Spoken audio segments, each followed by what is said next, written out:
All right, so welcome to the Domain Social for October 16th, 2020.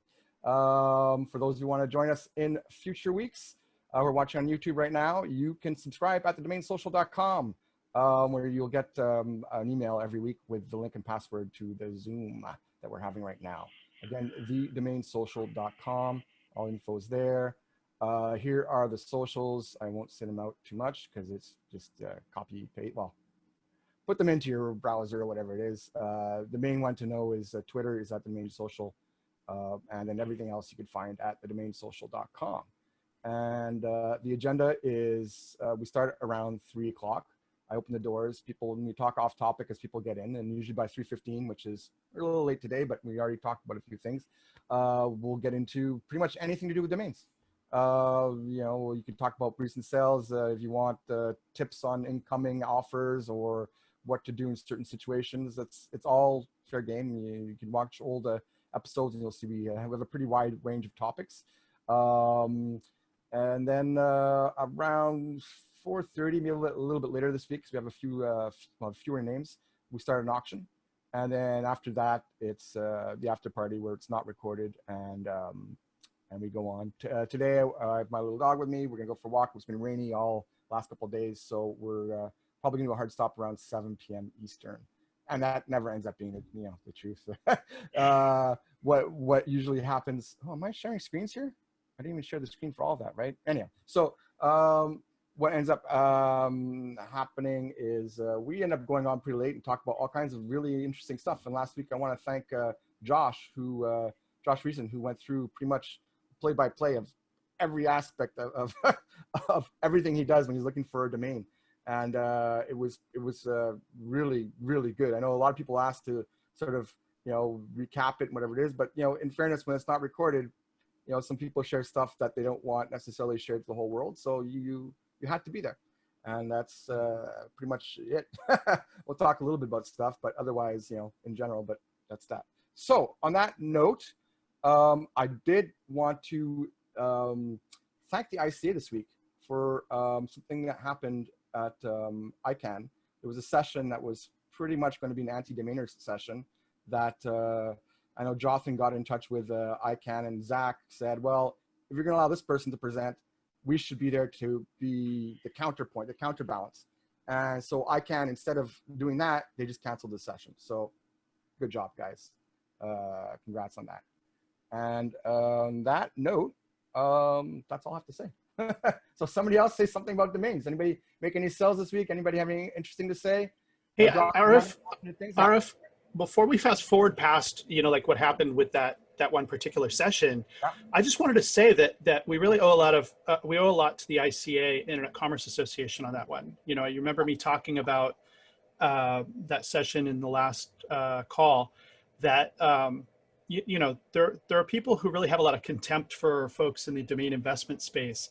And there was a session that was entirely leaning against domain investment with a lot of contempt and a lot of real negative vitriol. And when that was brought to the attention of the Internet Commerce Association, Zach Muscovich intervened with the organizers to get an opportunity to have the voice of the ICA on there to balance it out. And that caused the session to get delayed and taken off the agenda.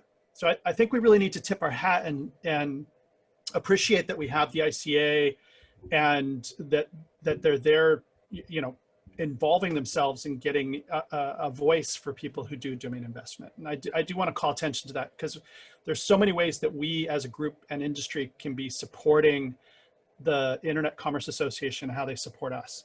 And I do want to give them credit for that, because that's quite important. Camila runs things there, and Zach is pretty much the lawyer that does stuff, and he was involved in that. I'm proud to say that as of about a month ago, I'm an ICA member now, and you guys can all, for those of you who, we've talked about this the last couple of weeks, so I won't get in too long what the advantages are, but they're there to express our interests in places where it's not easy for us to do so. Like ICANN is a big monster with a lot of paperwork, a lot of confusing words and technical stuff, and they cut through all that and they represent us.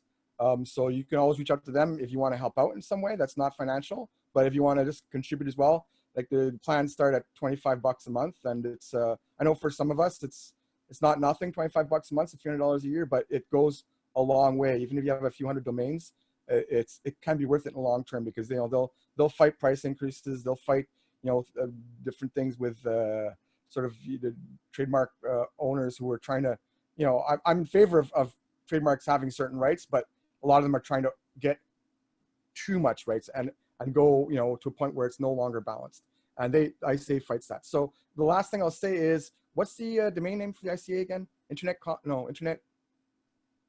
What's their domain name? Anybody know? Braden, you're talking, but you're muted. ICANN.org?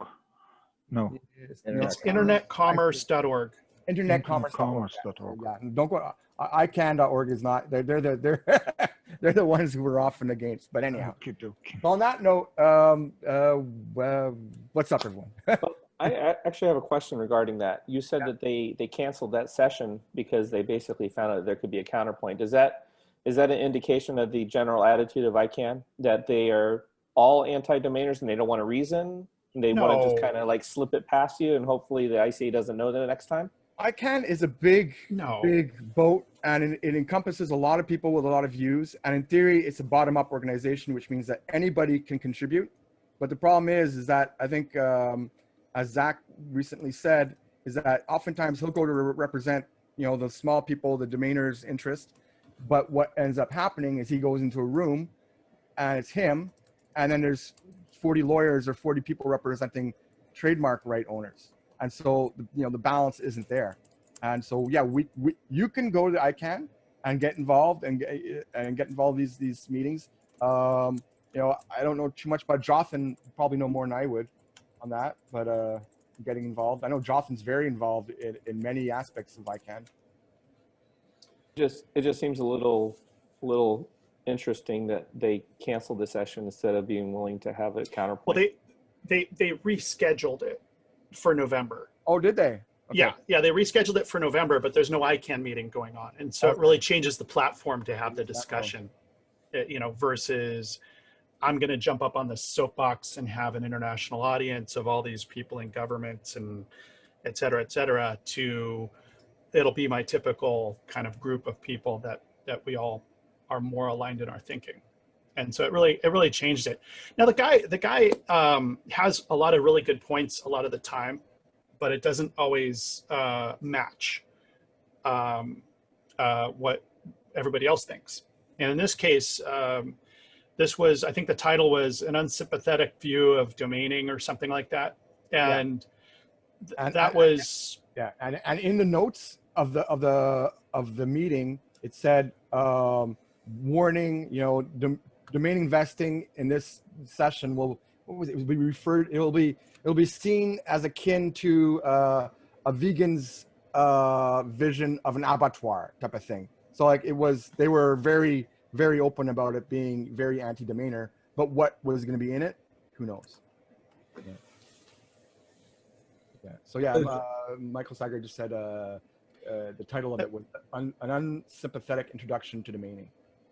So different groups though within ICANN, I mean, it is very diverse, and you'll find there's something that you just don't agree with. Sometimes there's something you kind of agree with. Sometimes you might on a personal level agree with something, but on a professional level, or if this will get in the way of me feeding my family level, not want to get involved in or get involved in.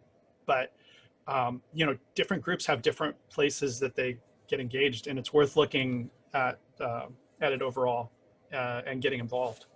My email address I'll put in the chat. I don't want to say it on the video, but you can reach out to me. I'm glad to help you plug in. I see a question from Afzal. I hope I got your name right. Yeah, that's right. Hi everybody. I just got a question about trademark. Sometimes on Estibot, it doesn't show trademark, but when you go to Domain IQ, it shows trademark. Can anybody answer me that, please?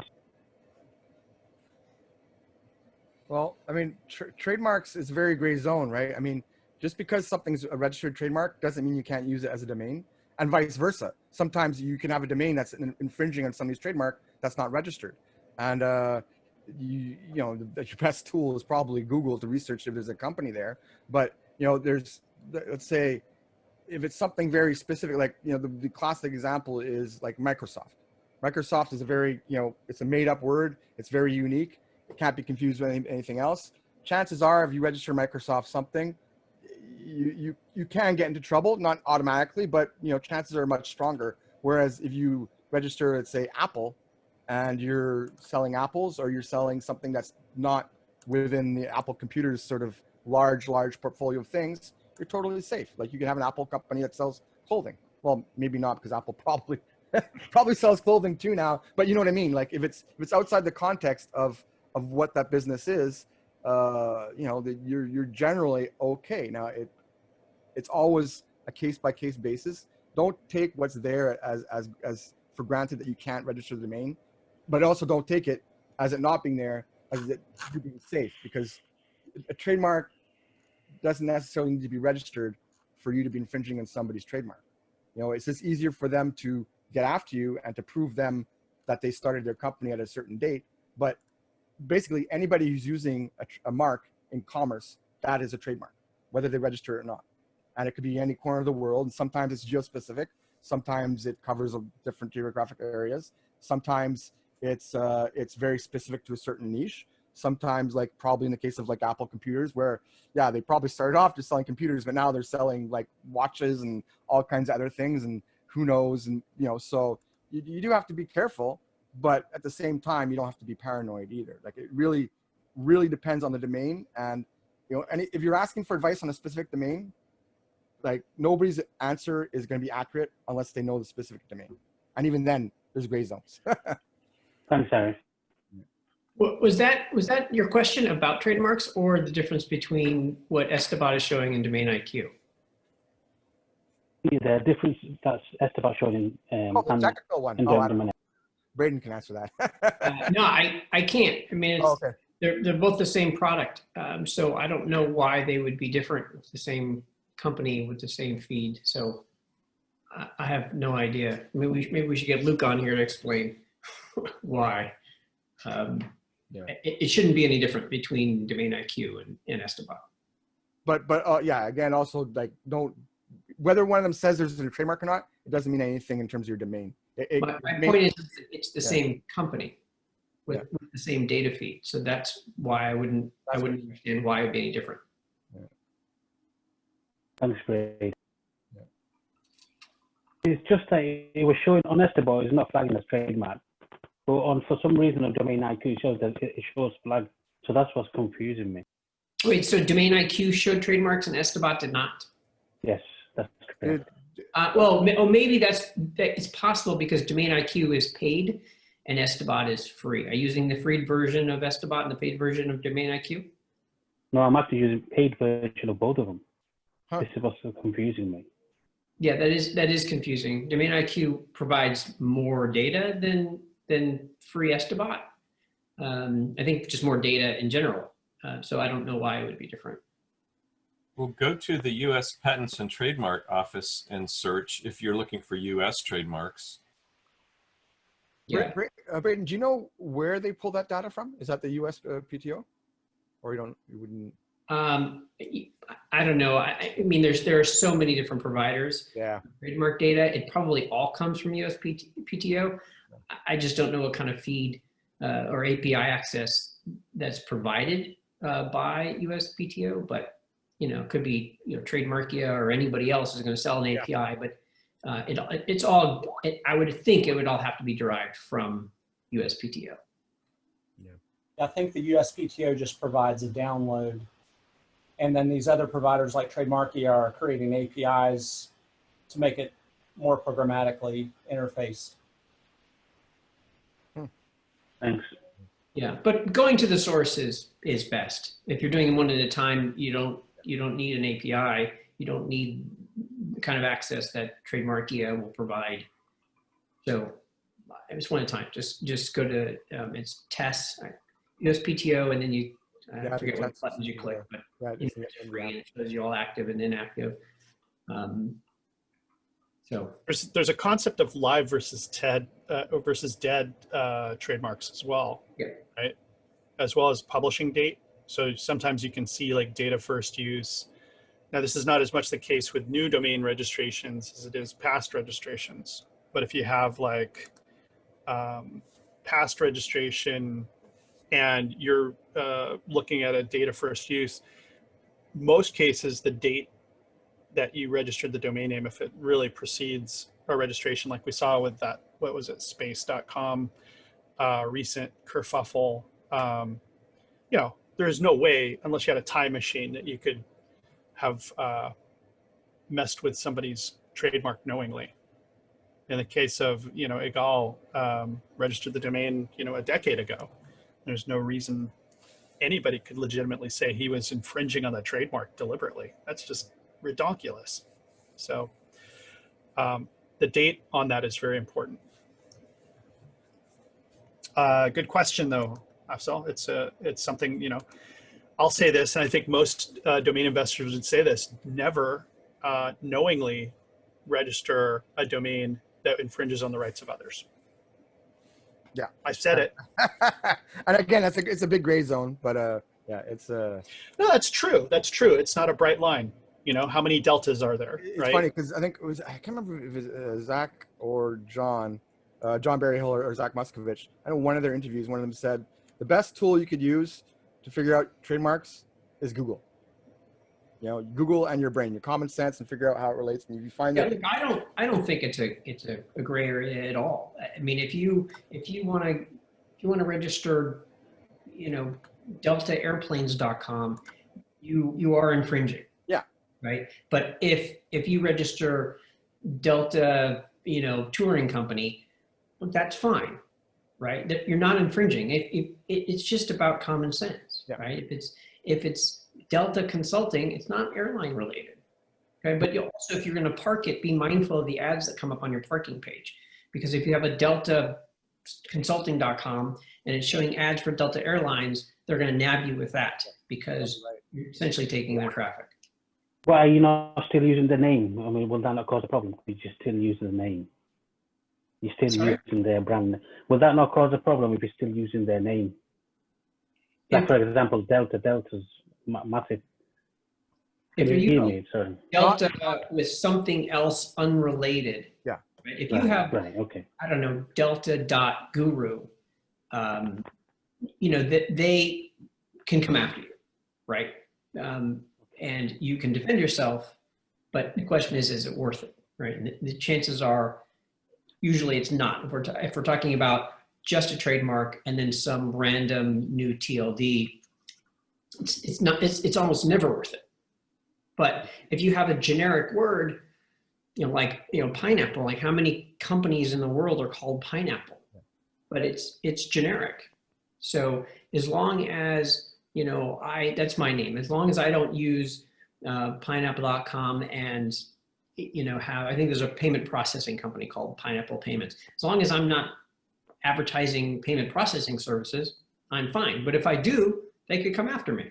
And then there'll be a bit of a fight. But the infringement would be what I'm advertising with that name, right? But all by itself, it's mine. Like they can't come after me. You can try, but they're not going to get anywhere. Yeah. It's usually pretty obvious when it's an infringement, and it's just not worth it. And Arif said something about Microsoft, and you know, maybe if you use Microsoft anything, because it's not a generic word, it's the name of their company. I don't care how you use the word Microsoft, you're infringing because it's not a generic word, and they'll take it away. Yeah, those are brands that I got into an issue several years ago with Lego, and they're considered super brands. And there's about, you know, I think about 300 or 400 of them in the world and Microsoft's one of those.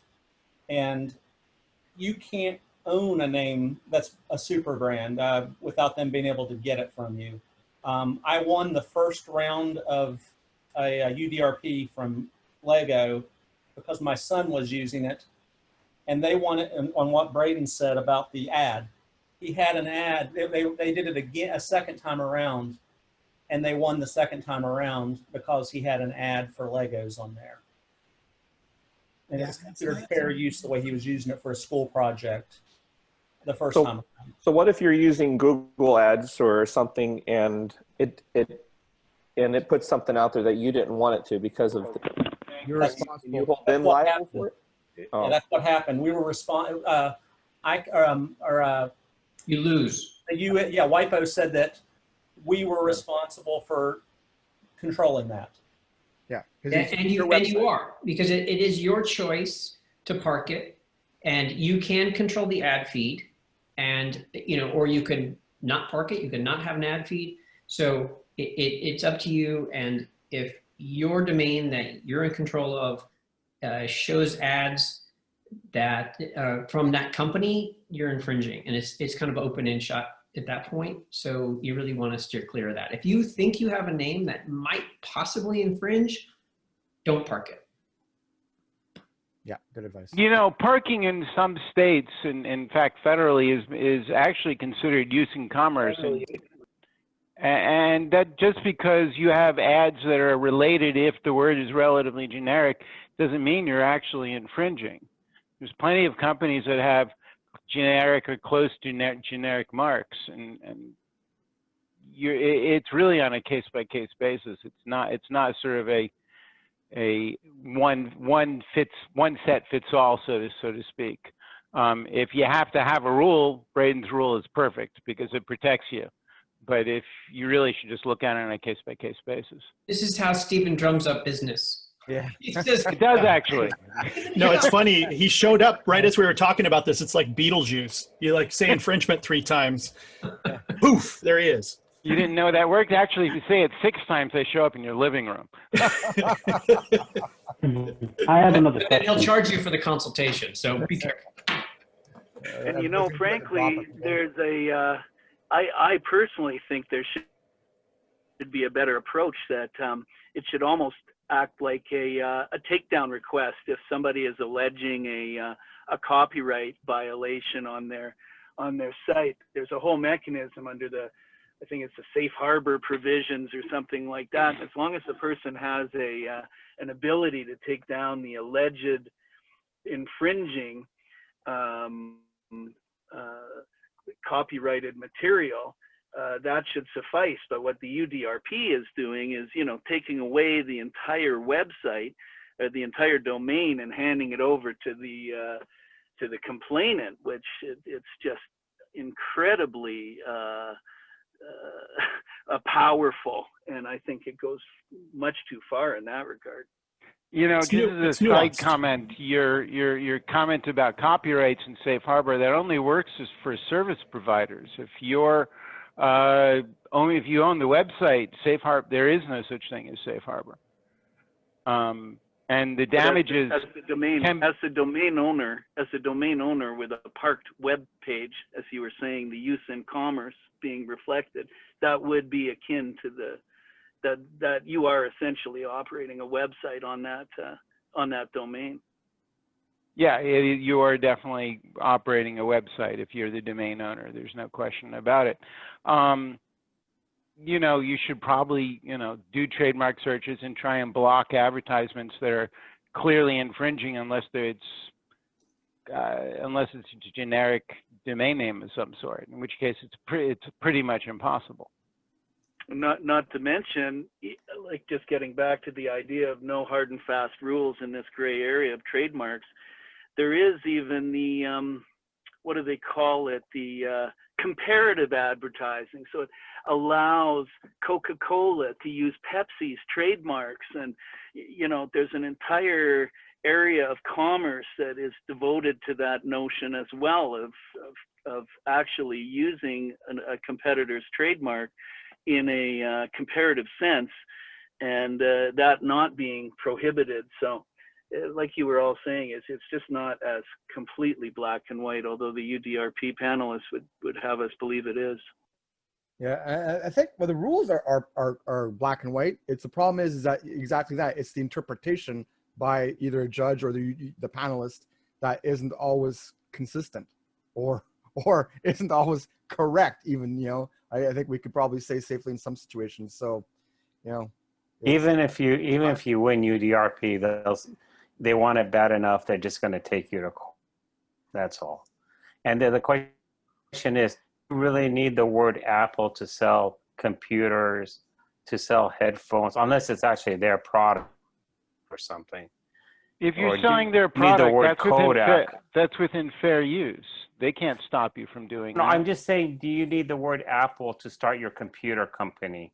Or do you need the word Kodak to start a photograph business? No, because those are, because you know, Apple's coined it with computers, and Kodak is coined because of somebody's last name. But that's basically it. I mean, you know, I mean, but those names words are trademarkable outside the context of the generic meaning. Like, I mean, well, Kodak is a made-up word, which is, you know, Kodak is a made-up word. Microsoft Apple, is I mean, made up. They Apple, took it Apple and computers can protect Apple as a trademark because they're not using it in its generic sense. Like, nobody can use Apple to sell fruit, you know, or they can, but nobody can trademark that. I would think, you know. Well, now who knows after booking? Maybe Apple.com. If it was they definitely, you know, no one's getting a trademark on Apple for selling the fruit apples. Nobody's getting one for oranges. But the .com, I meant, like, if nobody owned Apple.com and somebody got it to sell apples, yeah, then with Booking.com that changes things a little bit long term, but you know. It doesn't really, because they only got it for Booking.com, not for booking. And yeah, that's what I mean, yeah. They put an enormous amount of money in making it so someone else is using the term booking, not without the .com. That's okay. Yeah. They're fine.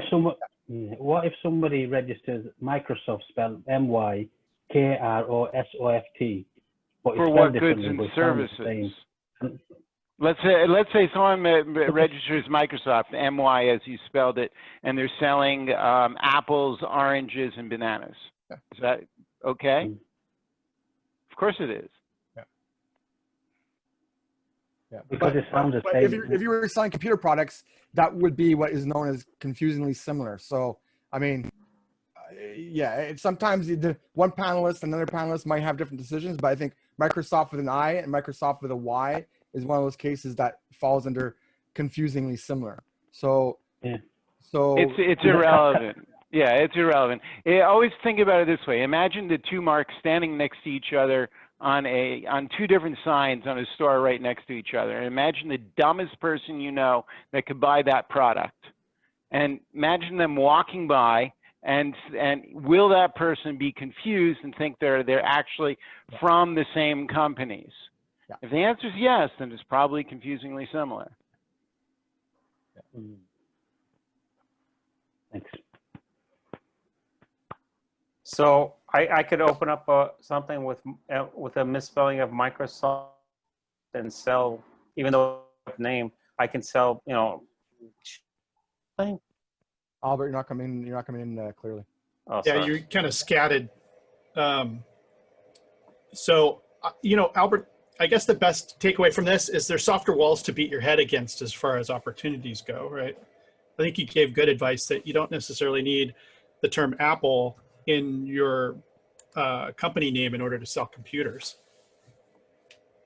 Yeah, that's just the way I look at trademark law. I mean, do you need that? I guys heard this times. I got sued for bridal rings. I won in a UDRP, but the guy was going to take me to court. Bridalrings.com. He's going to take me to court. The name really worth not that much. Well, you know, just because you win doesn't necessarily mean it's over in UDRP anyway. But you know what you can do? Mine was fair use. What you can do is you can always turn around and put something on your website that says, if you're interested in this domain name, or if you want to win something, figure out some way where they can join the website and accept your terms of service. And in your terms of service, put choice of law and jurisdiction and all that in your jurisdiction, and force it into arbitration with a minimum amount of damages. Then you actually have a contract claim against them in order to force them into arbitration. And the courts these days are pushing for arbitration enormously because the courts are so backed up. We're seeing cases that we file, you know, back in February, just coming back with orders now. So it's a pretty decent trick to do to them. And most people will say, oh, look, maybe I can buy it for $20, and they'll try and put it in. That's a great idea. Thanks for sharing. Do you happen to have a place that we can go to get something like that to put maybe on all our websites and domains just to be safe?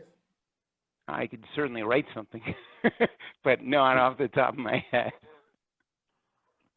You do work for free, right?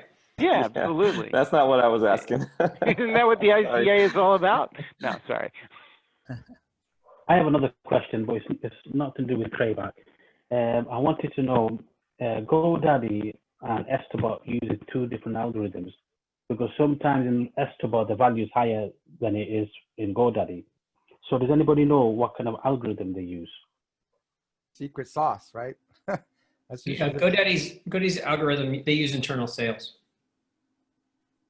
Internal sales, okay. Which aren't public, so we don't know. And I'm sure they use Estibot and whatever else, but they're definitely using internal sales. And they do show a few of their comparable sales on that page, but they're oftentimes those comps are not really good comps, right? It's another 7word.com or something that's not really that relevant. So it's algorithmic, so it's not always great. Yeah. So are they now including Uniregistry and Afternic also? I don't know, but if they aren't yet, they probably will, I would think. They certainly have more data than everybody else. Yeah. No question. The biggest worry for me on that is do they distinguish, or how do they distinguish retail and wholesale? I mean, like, you know, there's probably a lot of wholesale getting mixed in there. Nobody does. Nobody does. And that's the problem. And that's some of the pushback from some of the investors. That's why they don't like public sales, because all the wholesale, you know, the name jets and the, you know, whatever auctions, those are all public. Yeah. And so that does not make for a good comp. And also brings the averages down. So that is the argument against submitting your sales. But I think we should, because if we're not submitting our retail sales, then we're never going to be able to bring that average up. Thanks. But I think I would think that GoDaddy's appraisals, if not already, should be better than Estibot, because Estibot's only using public and GoDaddy's using tons and tons and years of private sales. So it would have to be better. So I thought paid Estibot gave you a separate wholesale number in addition to the retail number that they show you if you're using the free version. But I'm not sure because I don't pay for it. Yeah, it does when you do a group a batch process, the file you download afterwards, it does have a field for wholesale. It has a lot of information. That's why, like, I think with Estibot, I mean, Braden, you might know more than I would, but I don't think they use comps exclusively. I think they have other metrics that they feed into there. But again, like I'm not too sure how complex it is. When we're talking about appraisals, though, I think appraisal services, I really think that name worth has to be mentioned as well, because I really like their algorithm, and then they have several scenarios that they present as well, like if you are selling it now, if you're selling it, or if you expect to sell it, 3 months from now, 6 months from now, to an investor, or is it wholesale, and similar names. I really like the thinking that went to creating name worth, and it's also free. So some people don't like it, but I really like it and have found it to be much better than Estibot. Well, I think it's good that they have a time frame, because time frame, with that you calculate sell-through rate, and having a number, when you're doing your portfolio math without an actual sell-through rate is meaningless. Like a GoDaddy, they have all kinds of domains listed there for like $1,200, $1,400, like tons and tons and tons of them, but they're all garbage. And the argument is, yes, if it sells, somebody would pay $1,200 for it, but the chances of that happening for that specific domain are 0.00001. Like there's some domains are just like, I see that for $1,200 and nobody would ever buy that. Nobody would ever use it. But yes, if somebody did buy that, they would pay that. But there's no context in the sell-through rate, which, you know, Estibot doesn't have as well. I guess Nameworth, if they say, if you want to sell an X number of time, you can sort of calculate that sell-through rate from that. But, you know, in the end, there's no service that you should use, automated service that you should use to evaluate a single domain, unless it's like, you know, a very keyword or, you know, a high value domain. Then the comps are a little bit easier to find and a little more unique. But when you're talking standard 2word.com, it's hard to find, you know, context, and sometimes it's a play on words that, you know, just algorithms in 2020 are just, they're not there yet, and they won't be for a long time, you know. So I would advise anybody not to take, you know, automated valuations for single domains. Where it's helpful, why I'm a client of Estibot, is because when I'm going through large batches of domains, the data does, you know, cause you to turn your head and go, oh, that's interesting, or that's interesting. I should look at that in further depth. But I never take the value that they spit out for one domain as being the value of that particular domain.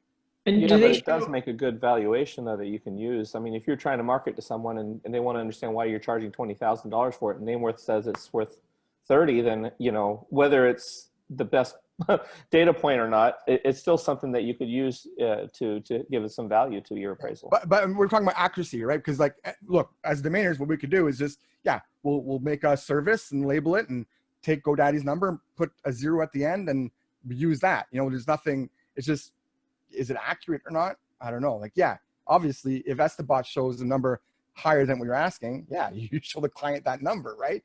But otherwise you don't. But we're talking just for ourselves. Do we take it to heart? I don't, you know. If you're talking about a client and they want an appraisal, they can use accurateappraisals.com, which is Mike Mann's service, and that's done by hand. It's not automated. And I don't remember it's like $85 or something. I mean, they have to be willing to pony up a few bucks, but at least that gets appraised by actual people, domain investors. So I've done that. And it's. Do they do that based on Mike Mann pricing? It typically comes in higher. Here, Mike Seiger just brought up a couple of points in the chat. First of all, Nameworth is not free. It's a paid service. And also for reporting your sales, go to namebio.com/report, and that'll get included in Namebio's sort of database. You do get like, I think 25 a month or something, or some kind of limited number. Yeah, I think they all have like 1 per day or something like that. I guess about 2 is 1 per day. Yeah, for Nameworth, I think it is 20 a month for free, from what I believe. I mean, I use them, but I don't pay for the Nameworth service. We were talking about wholesale versus retail. Leonard, you mentioned Estibot has a wholesale version, wholesale and a retail, which I use paid domain IQ, and it just gives one appraisal value. It doesn't give 2. I think I heard this from Michael. Estibot definitely. Let me see if I get one ready. Yeah, it definitely gives you. Yeah, it's in the bulk section of Estibot. If you paste in a bunch of them and then you download the CSV, they'll give you the wholesale. But the wholesale is like, you know, you put in diagnose.com, they'll give you a retail of 150, and then the wholesale is like $5,000. I'll buy wholesale domain names like that every day. Just bring them to me. Sign me up. Yeah.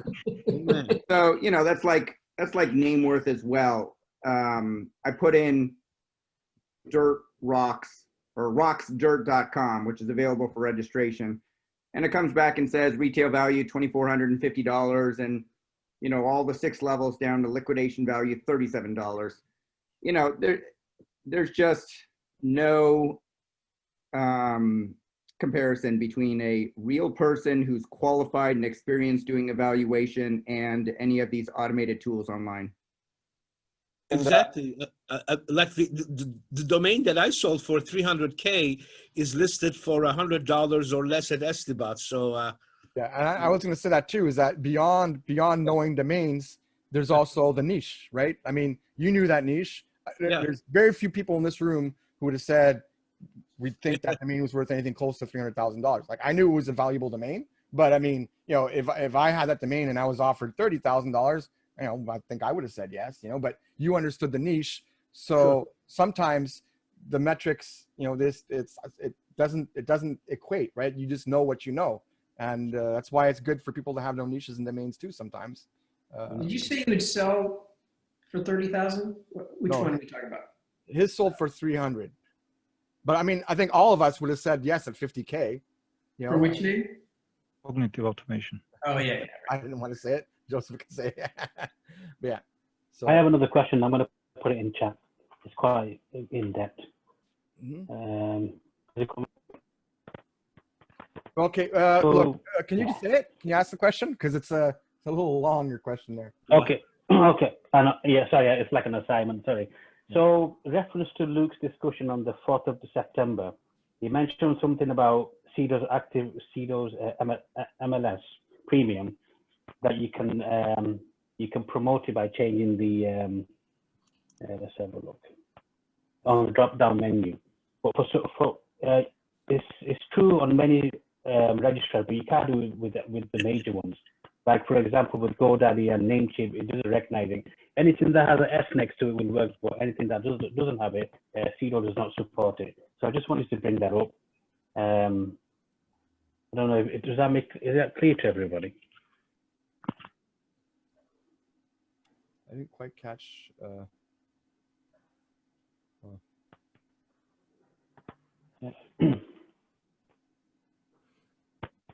The audio clipped a little for me. I don't know if it was the same for everyone else. So I wasn't able to follow that. Yeah, I'm reading what you wrote, but I don't. I think I think the question relates to the overlay of the registrars and the premium networks for CEDO versus Afternic, or maybe that's not the exact question, but it's kind of the takeaway for me, because I've looked at it and, you know, to me, I wanted to find a registrar that I could put names at that was in both.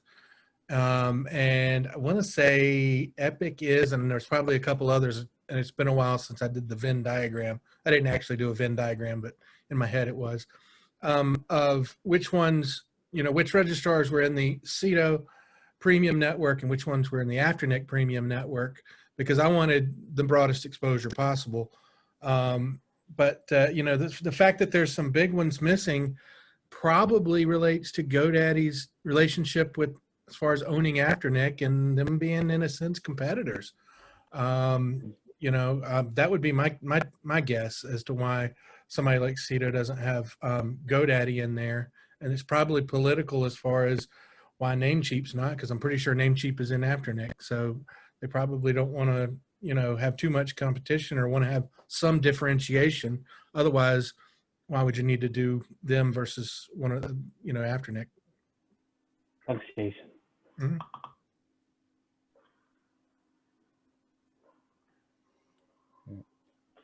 All right, so anybody sell anything this week?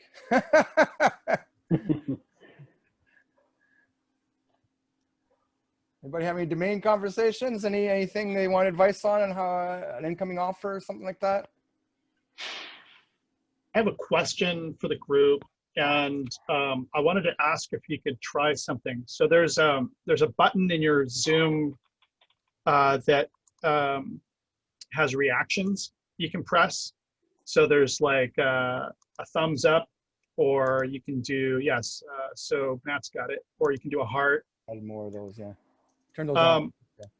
I just wanted to do, like, I don't want to do like a full-on poll. I just wanted to get a gauge for people to see, can you drop a thumbs up if you are reviewing your portfolio for culling names more than you had in the past, you know, based off of how you feel about economic stuff? I have a question, completely different subject. It's actually about GoDaddy, since they did this recent merger. Have you Hold on, noticed? hold on, wait. Can you just hold on, Jonathan? Let's finish up what Jonathan wanted to do. So Oh, yeah, sorry. Stephen, we'll get to you. So I saw a lot of thumbs. I mean, I didn't. You have to go through multiple pages because we have so many people. But I saw a lot of thumbs, right? And so I see people, like when I talk with folks, they're like, "Hey, I have names for sale," and I'm seeing some stuff starting to come up that I'm really surprised. So it seems like there's kind of a buyer's market right now, a little bit for names. Like it's kind of like the price of bread's going up a little bit. Do I renew this $20 domain? I'm going to go for the bread, like kind of thinking right now. And it's kind of a unique world situation we're in, to where, gratefully, I think people are digitalizing at gunpoint. And so domain sales are happening, but the offers that I'm getting are not as consistently high as they have been. And it's making me really review my portfolio. And I thought I saw people's thumbs. So I don't want to like be a naysayer about the industry. I just wonder how many other people are looking at that. Yeah, I agree with you, Jonathan. In fact, I've had more offers in 2020, but they've been lower offers. Yeah. And so yeah, and COVID's affected my company drastically. So we're looking at unloading more of our domains. We were never really a domain seller. We were more of a domain acquirer. And now I'm like, you guys want to buy any domains? Yeah, and I probably use the term like buyer's market. Josh Friesen called me out on it. And I think that's fair. I don't think buyer's market is the right way to put it. Maybe I'll see like a buyer frenzy, but it's not your classical buyers, and it's a real different like buy-sell situation, with the world situation being what it is. I mean, I am seeing a lot of buying activity, but it's a lot of like lowball entry-level stuff that I'm not used to. We're seeing higher prices on the higher end domains. Oh, for sure. Lower prices on the lower end domains, pretty much across the board. Interesting. And Stephen, I didn't mean to buffalo your topic. Like, what were you asking about? Yeah, it's sort of a weird subject. I'm getting a lot of calls recently about GoDaddy and I don't know how else you put it, screw ups. Them like I had a client that was talking about where they had put something in for sale a few years back, then out of nowhere it sold, but for completely the wrong price. Not a price that he had authorized, and the domain transfer without us even noticing it. Bunch of other things like that. And I was wondering if anyone else has seen anything like that. Adam, you're up. Adam Strong. Muted. This is garbage. So what I've seen, I used to have my names at Uniregistry on their marketplace. And then a few years back, I asked to have them all removed and they never were removed, which has caused some problems in the past, but not. Hold on a second. I got to move locations. But it hasn't caused super, super big problems. But Steve and I had one just the other day that was at Uniregistry in their marketplace, supposedly. And I got an offer and it was like $2,500 for like a 3-letter domain. I was like, what? Come on, guys, seriously. So I went to GoDaddy and typed in the domain in the search box, and it turns out that Uniregistry had just set all my names to a minimum offer of $2,500, and that minimum offer price is confusing the heck out of people, and they think it's just the price, so they just $500. And that person emailed me and said, hey, we saw your name listed for $2,500. Am I cutting out? Yeah, you were. Now you're better again, though. Okay. I'm having internet problems here. Yeah, so it's a mess, Stephen. All right. So you're like the 6th person that has said something to me similar, except one of them, his name's basically the exact same thing happened, but his name's got put in to buy it now. Oh, nice. For now, low amounts. I had a similar issue. We had a 3-letter that was in Afternic. It got listed with a broker. We took it out of Afternic, took it off of Dan, took it out of Cedo. It's exclusively with the broker. He's in negotiations with the name, and we're not taking anything. We're not considering 5 figures for it at all. You know, the minimum we'll even consider is 6 figures. And the broker comes to me and says it's listed on Afternic with a $25,000 minimum offer and a $50,000 buy it now. I look in our Afternic account, it's not there. I look in Afternic for the name, and sure enough, he's correct. And so after I had removed it physically, not physically, but myself taking it out of Afternic, it appeared with a price that was far below anything we had ever had it listed for.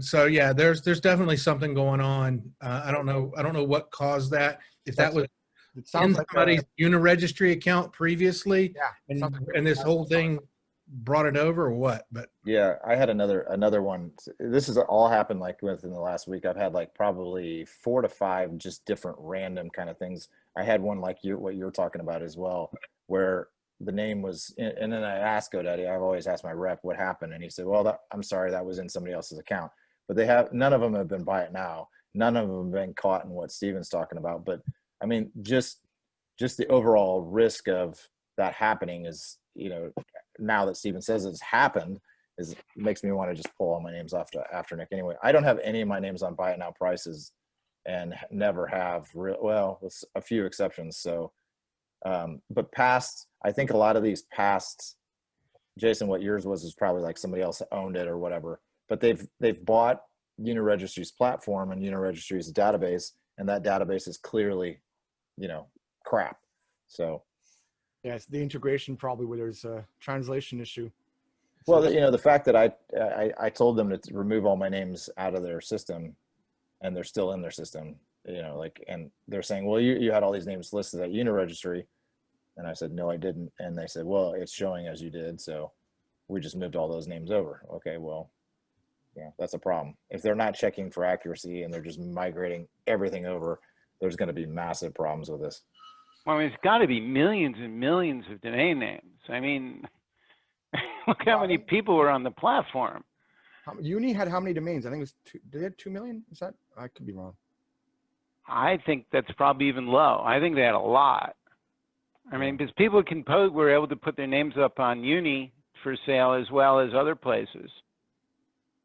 Frank alone had 1 million, didn't he? I think you're probably right.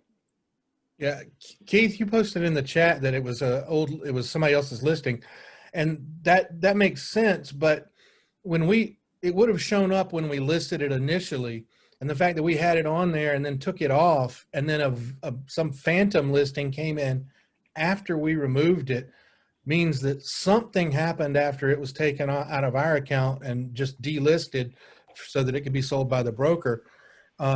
You know, because we certainly didn't add it back in. I mean, like when you go to add a name that you just acquired, if it's already in there, you know, it says it's already in there, you send your rep or send a support ticket, get it removed, and then you can list it. Obviously, this had been listed in our account previously, and then all of a sudden and we took it out, and then another listing came out of nowhere. The thing that I've noticed that's definitely happening. Good point, Jason. They've got GoDaddy brokers working Uniregistry leads now. So I had one of them quote a price that was too low, and it was an old price. It was a price from like 3 years ago. And I have a setting on Uniregistry that says, after 180 days, ask me for a new price. Well, these new brokers are not doing that. Yeah, the crossover is going to, I mean, it's hard to integrate data from one platform to another if it's not clear cut. Like some fields are easy to translate, but other stuff like that, like the 180 days, there's just no field in GoDaddy's sort of system that would sort of trigger that action.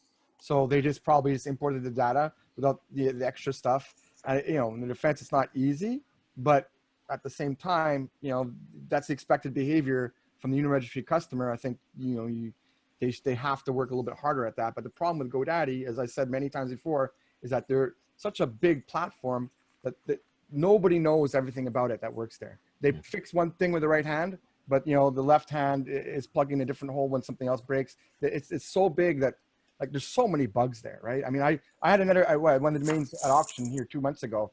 I was trying to push to another fellow domainer. It took a month and a half to push the domain. It took 6 tries. And they go, oh no, you gotta do it in this order, and you can't do this, you can't. Well, I mean, why is the option there if you can't do that? It's a known bug. It's been a known bug for years, you know? Don't push by changing the name. And hey, it's just, GoDaddy, it's a big platform.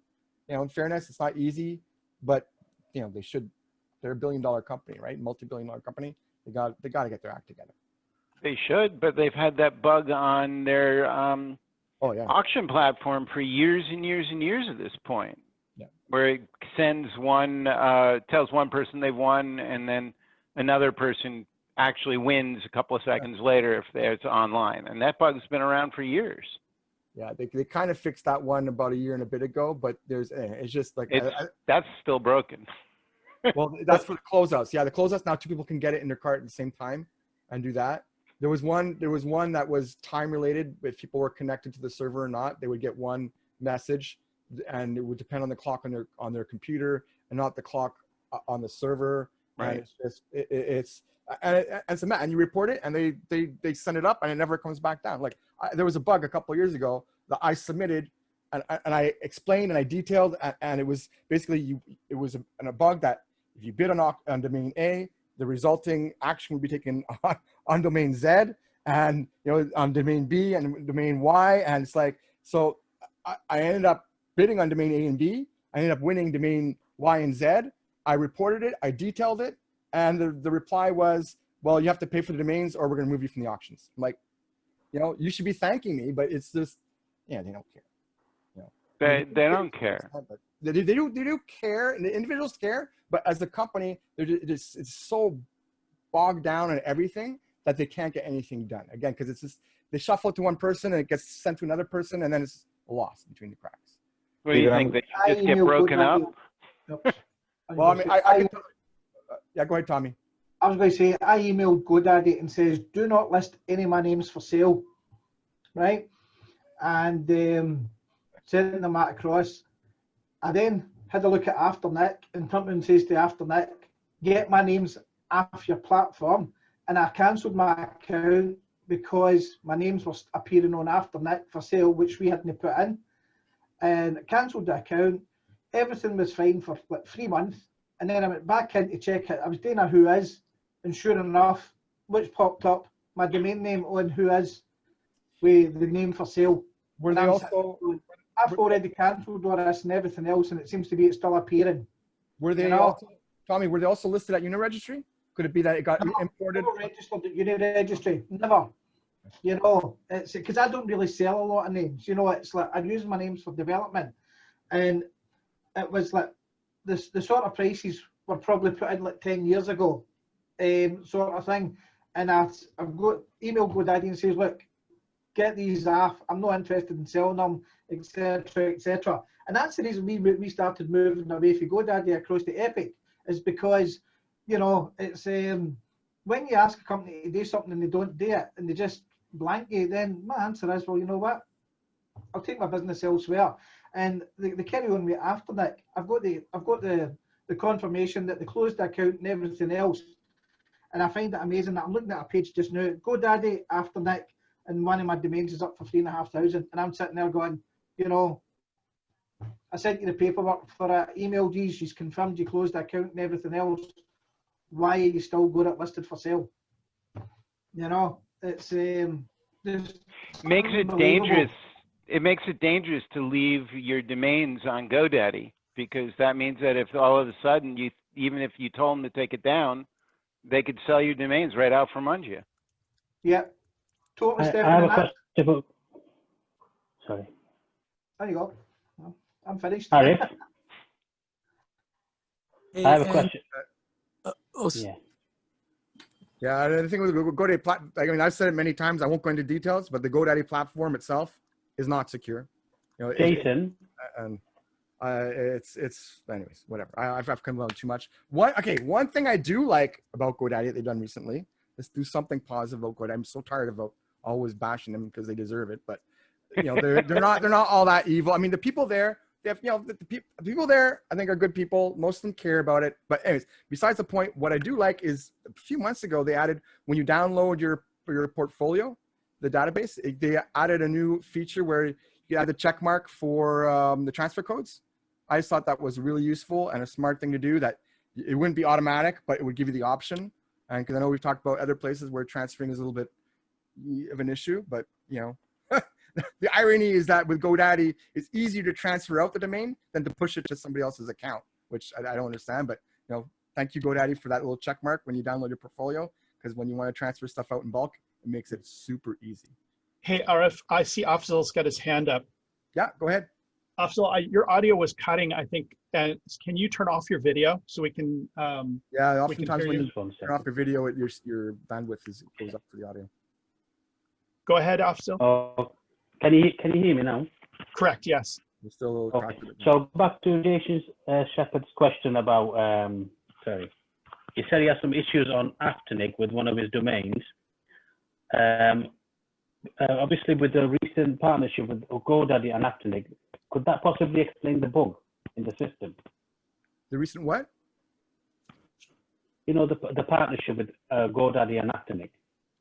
So Afternic is owned by GoDaddy. Yeah, and it has been for many years. Not originally, Yeah, so but like 7 years, I think. It's so, not. you know, with all these bug issues that, I was just going to say, with all these bug issues everybody's having, could that possibly be the problem? That sometimes you'll have no domains on Afternic, but you might be still listed on GoDaddy. Yeah, I mean that's a general problem, which, you know, if you use the bulk search tool in expireddomains.net, you can see you've got your portfolio has listings that you never had anything to do with all over the place, and I try and clean them up, but I don't think that's the recent issue, because this recent, I mean, I've been using Afternic for 3 years or more since I got into domaining, and I got into domaining after GoDaddy owned it. And I haven't had this sort of issue until recently. So I'm not sure that the GoDaddy, you know, acquisition, whenever it was, of Afternic is related. Yeah, and I've heard these types of problems going on for years. It's nothing new. I think maybe what's new is for those who had domains at Uniregistry, that probably got, you know, a new wave of issues. But you know, it's not that there were not issues before that I know a lot of people have had issues with integration, and that's one thing they said they would be working on, is better integrating Afternic into GoDaddy and vice versa, but I don't think they're quite there yet.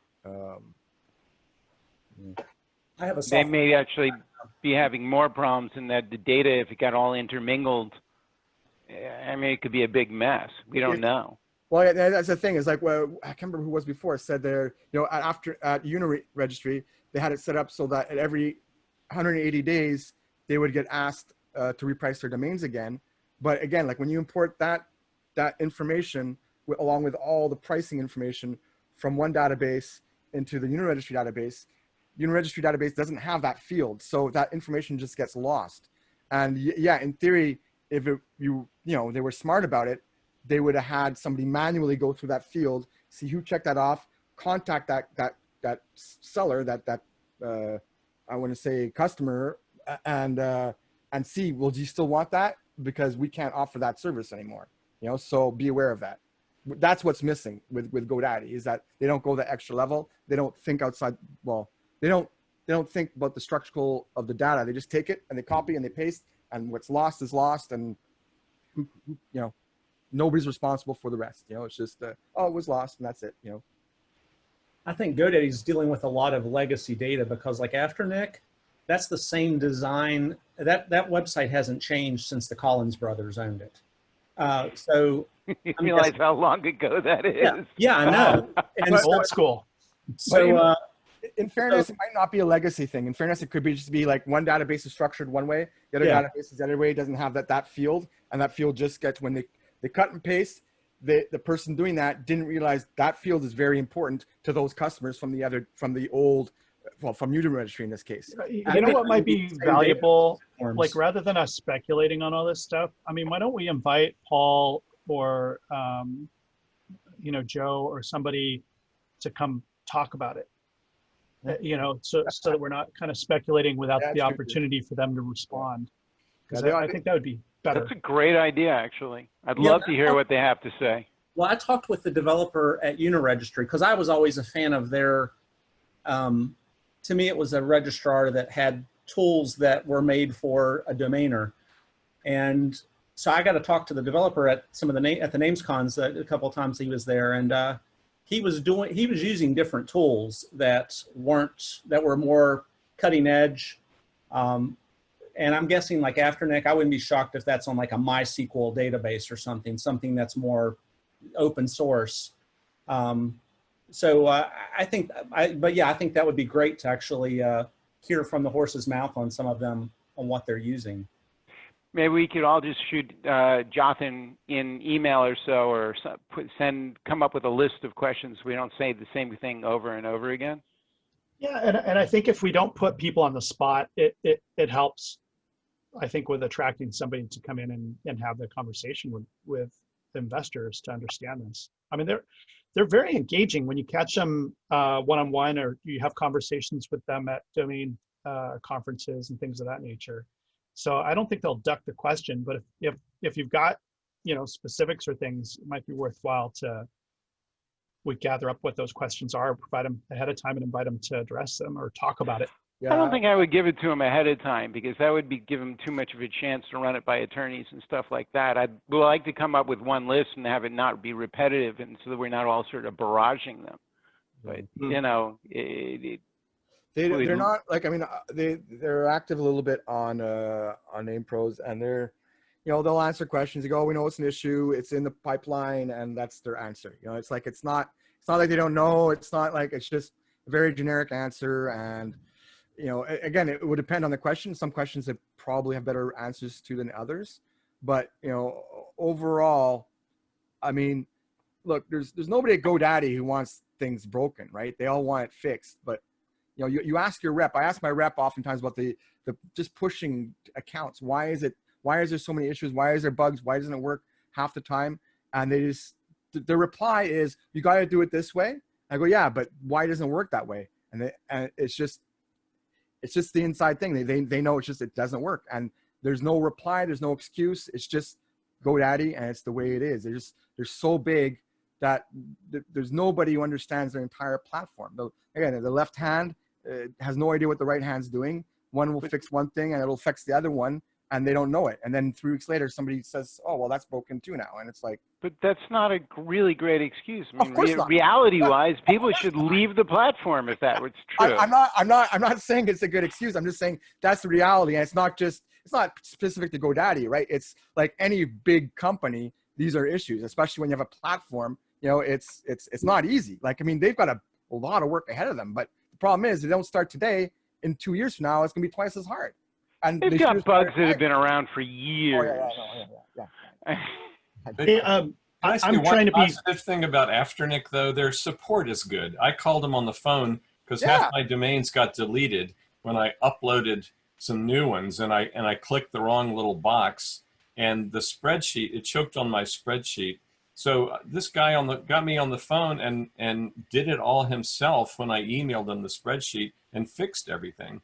And similar thing happened on Cedo when I was trying ParkLogic, and that screwed up all of my domains on Cedo, and it took me forever to get any support. So Afternic at least has, you know, call their phone number if you need support, and they'll help you. Great people there, no question about it. Yeah, I mean, to me, the one thing that bothers me oftentimes is that everyone has this thing that it's conspiracy, that GoDaddy's evil, they're out to get domainers, domains, and all. I mean, that's just, to me, it's all nonsense. It's just they have a huge platform that it's very hard to manage. It's full of bugs, and it's just not easy. And you know, in fairness, again, like, I mean, their HR department is great. I think anybody I've ever talked to on the phone are good, competent people. The problem is that they don't always have access to workarounds of the issues we're having. And so, yeah, they could be great people. They could have the greatest of intentions, but if they don't have the tools or the data or the information that fixes your problem, well, then, yeah, they could be as friendly as you want, but they can't help you, you know?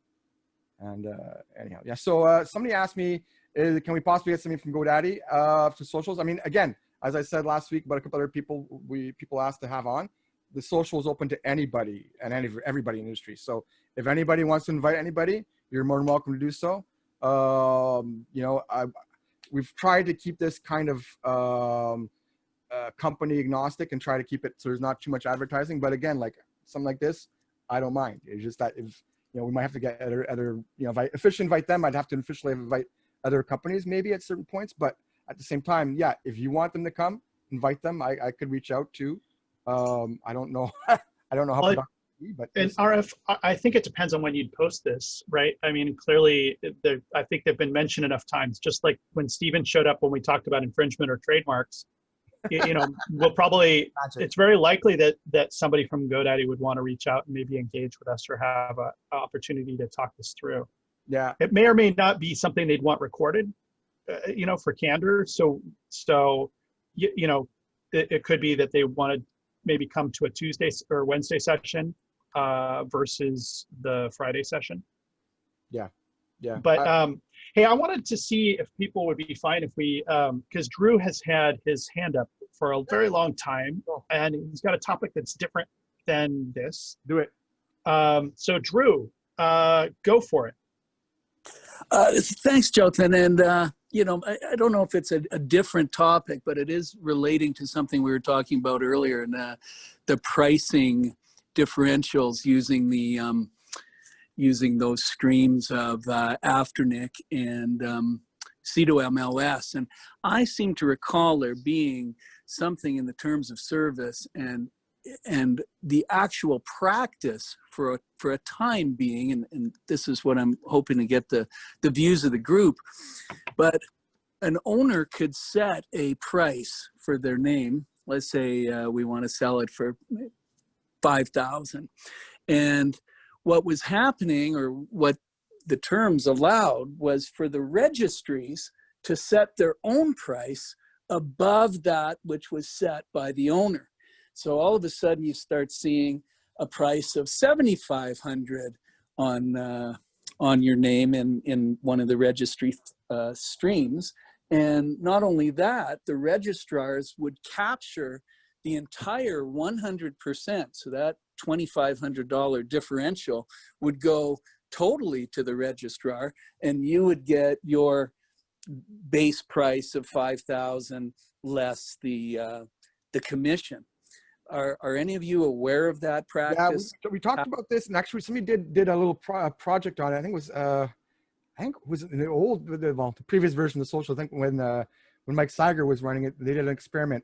So what happens is, like, if you put your name on to Afternic, it gets syndicated to dozens, if not hundreds of registrars, who in turn do have the option of changing the price. In some places, it's they put the price up, and then there's other places where they actually put the price down.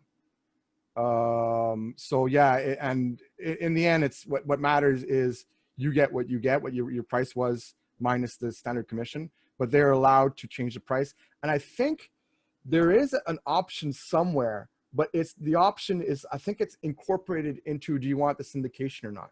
Somebody correct me if I'm wrong on that.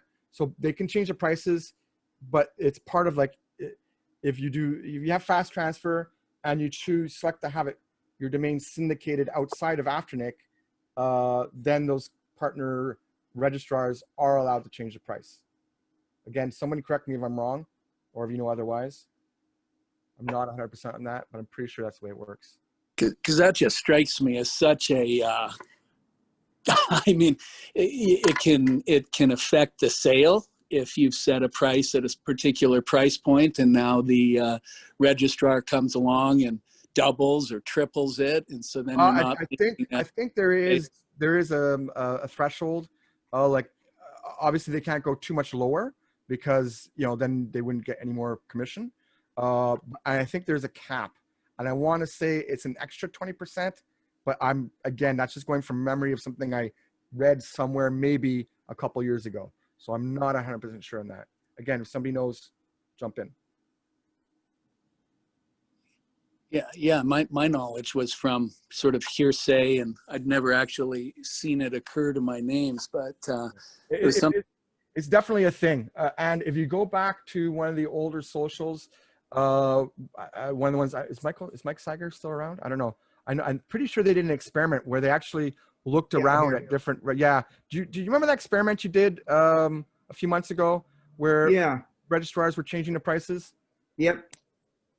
Yeah, what was the question? I'm sorry, I was multitasking. It was basically people were asked basically why some syndicated domains are priced differently at different registrars. Because if you have it at Afternic, obviously it gets syndicated to many registrars, and those don't always. Yeah, most of them kept the pricing the same, and they take a commission from Afternic, but some of them are willing to take a lower commission, so they will actually reduce the price. And it wasn't significant. It wasn't like nobody marked up a price 200% or whatever you're worried about. All of them were the exact same price that you set, so it's consistency. But there were a few. Adam Strong, wasn't it like Name.com that reduced the price by 5%, I think, or something to that effect? But yeah, that was it. It was a very few number of registrars that or partners of Afternic that actually reduced the price. Were there any that increased it? No, I don't believe so. No. Okay. Because that would be acceptable if a registrar wanted to lower its commission, and as long as the seller got what they wanted, and if it lowered the overall price, that would be all right. But going the other way seems to me that would be completely unacceptable. I just checked name.com and they added 15% to the price of the name. In fact, I changed the price and it instantly updated, but they also instantly updated it 15% above my ask. Yeah. So there you go. I know, I'm pretty sure there's a cap. Like there must be a cap in their agreement with Afternic, but what that cap is, I mean, it might be 15%, but I don't see them being able to. I would think that in their agreement with Afternic, there would be a hard limit. Maybe it's 20%, maybe 25%, but I don't see them being able to double the price because that would mess up with your sort of. Yeah. But I wonder what happens to that 15% if it's the whole thing just goes to them as extra, or if the price of the name is raised by 15% and then they take their 15% on the higher price. You see what I mean? They take the 15%. They take the extra 15. The extra 15 that just goes straight to them. Mm-hmm. Yeah, I mean that would be probably in the private sort of contracts that Uniregistry, that Afternic has with each one, with each registrar. But yeah, I would assume that everything's fixed and their commission is what basically that they're allowed to play with. But again, it's an assumption. We don't know what's in the actual contract, right? Could be that if the price goes up, then Uniregistry says, well, maybe the extra beyond because anything above the 80% that goes to the client, maybe that gets split or maybe it doesn't. There's so many ways it could be, and I don't think we'll ever really know because those are private contracts, right? So, yeah. All right. Well, I'll maybe go back and look at that social. Sounds like but it wasn't much more than that. Like they were talking about it, like we were talking about now, and then they actually did a little test. There's it was Mike, me, Paige, Adam Strong, and Dennis went through and we did it. We didn't see any prices that were higher on any of the domains that we looked at, and we were trying to figure out, what are the registrars that Afternic Premium gets versus Afternic Standard versus CEDO, and we came to the conclusion that it was a mess. There's just there's just no way. They all display the names differently. Sometimes the names updated, sometimes they didn't. Think about how complex GoDaddy is with Afternic when they own Afternic, and how data doesn't always align between the two, and then multiply that by tenfold with people using their APIs to try and pull data and display it on as a partner of Afternic, and it seems like it's difficult to make some conclusions about it. If you notice a price that's higher than what you set in Afternic, we haven't noticed that before, so I would probably talk to your account rep over at Afternic. Oh, that's cool. Thanks, Mike, for that info. And I guess just that name.com is the one that's maybe raising prices by 15%. That's we didn't see that is what I'm saying. So if you have an example that you want to send over to me, like feel free, Michael at DN Academy, but we didn't see that. We saw, right now it is. It's pretty much, it's every single domain that I have listed in Afternic is raised on name.com. Interesting. Thanks a lot. I really appreciate it. That's just the input. Let me. Yeah, maybe they didn't check name.com. I know they didn't. We did not look at name.com. We looked at them by the biggest size. We looked at GoDaddy, Enom, Namecheap, NetSol, Oname. And then we also looked at the 5 largest registrars in Afternic's standard network: GoDaddy, Fast Domain, Reseller Club, Host Monster, and 123reg.co.uk. So yeah, we had to limit it because, you know, when you look across all the different TLDs and then the premium network and the standard network, there's, you know, a million permutations. So we didn't look at name.com. Yeah. Wouldn't the TOS say something about this? Yeah, I'm pretty sure it's in, because isn't there a check mark for syndication, allowing syndication, not syndication on your domains? I think it's incorporated into that. And I wonder if they could change the prices whenever they want. You know, if you go there one day, it's 10%, and the next day it's 15%. If they just change the prices at their whim. I don't know.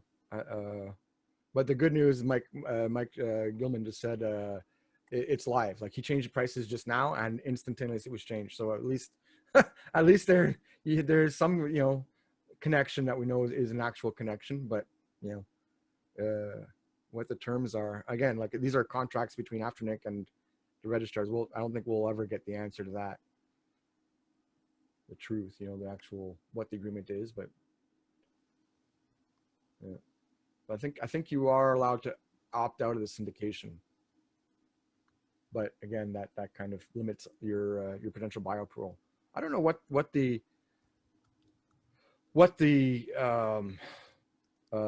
visibility factor is when it's syndicated versus not syndicated.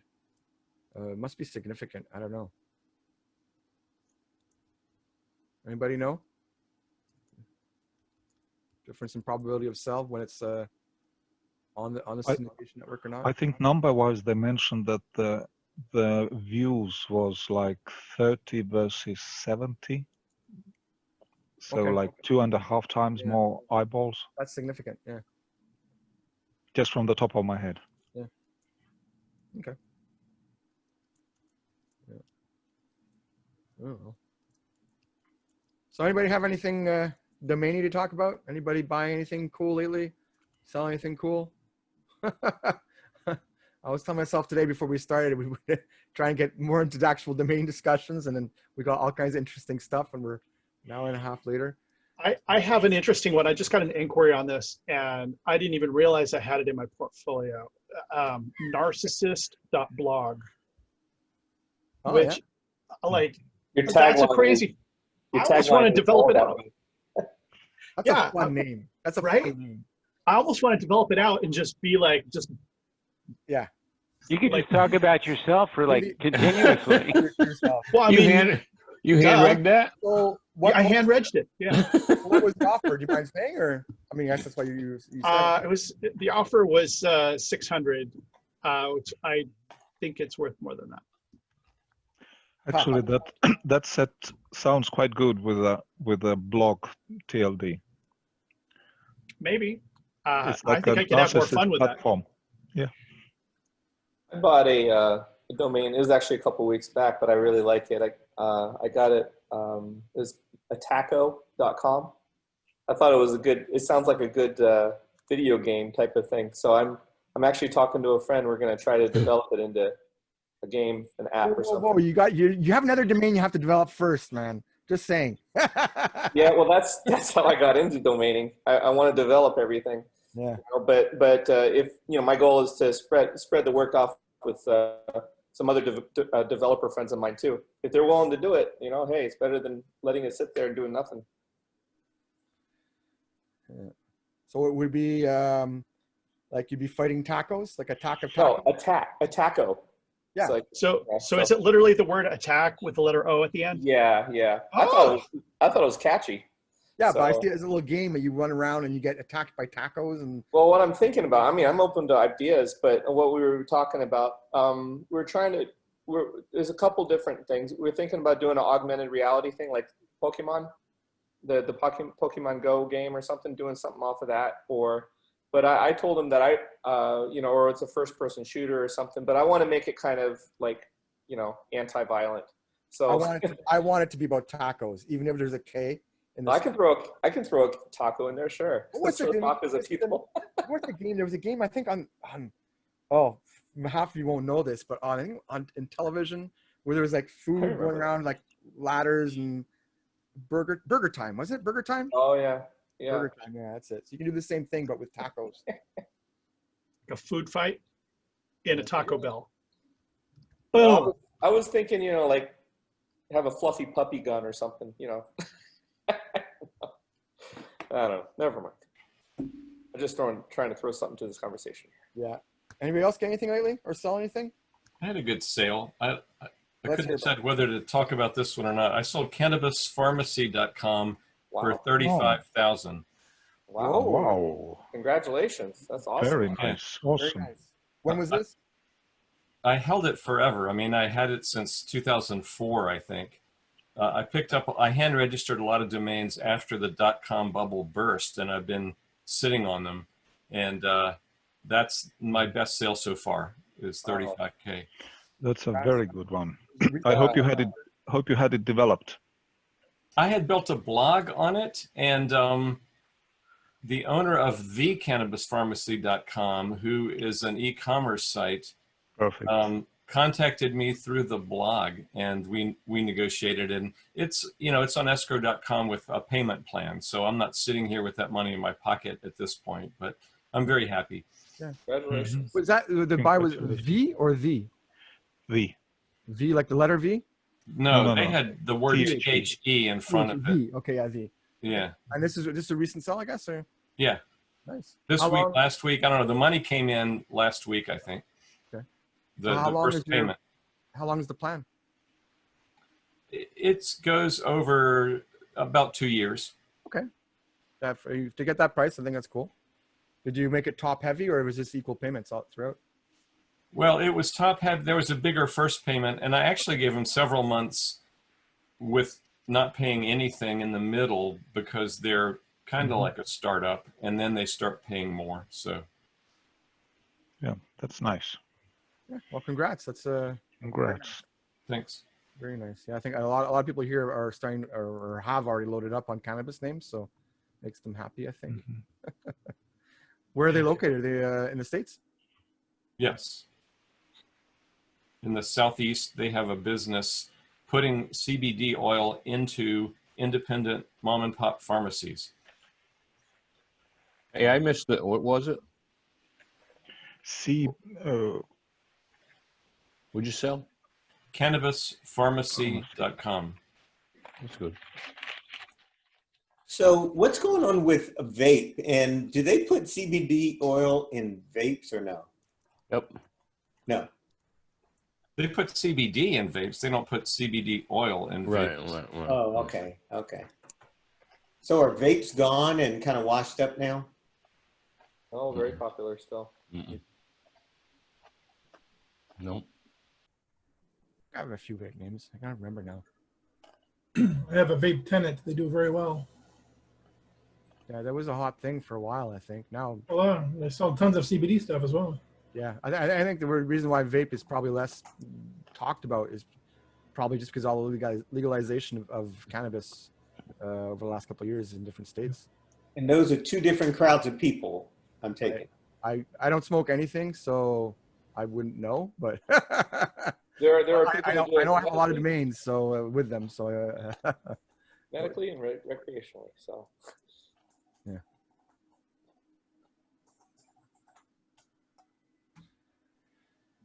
Anybody else got anything cool? I just picked up Smooth Cuts with a Z.com Yeah. an hour ago. That was after mine. What was mine again? I don't remember what mine was now. Fresh Cuts, right? Fresh No. Cuts. Was it Fresh? Yeah. Remember now. Yeah. Fresh. I have too many domains. Yeah, Fresh Cuts with a Z. Yeah, that's it. 21 years old. Wow. Yeah, you need to talk to Stefan there. Yeah. Fresh cut what? Fresh Cuts with a Z. Fresh Cuts with a Z. That's like I'm not a big fan of Z domains, but you know, I don't know why I have this one. It's like I might have like a few thousand domains. I probably have maybe 3 or something like that. And one of them is Fresh Cuts. And in Z. Yeah. Well, I mean Z that replaces an S. Although Yeah. I don't think any other word ends with a Z. I don't know, but I mean, I'm just saying where the Z sort of. I don't understand Z. Z. Z and Z. The last letter of the alphabet. Yeah. Z. Z. Like. How do you get Z out of Z? That's what we say here in Canada. Z. Oh. That's the only difference of letters. I think it is. We say Z. Oh, that's also that's also what they say in your mother tongue, Kevin. Is it?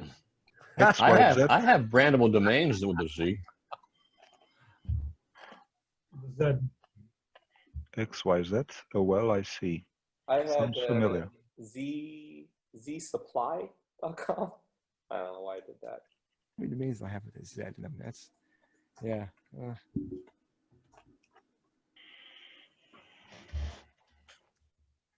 Oh, okay, here, ending with Z.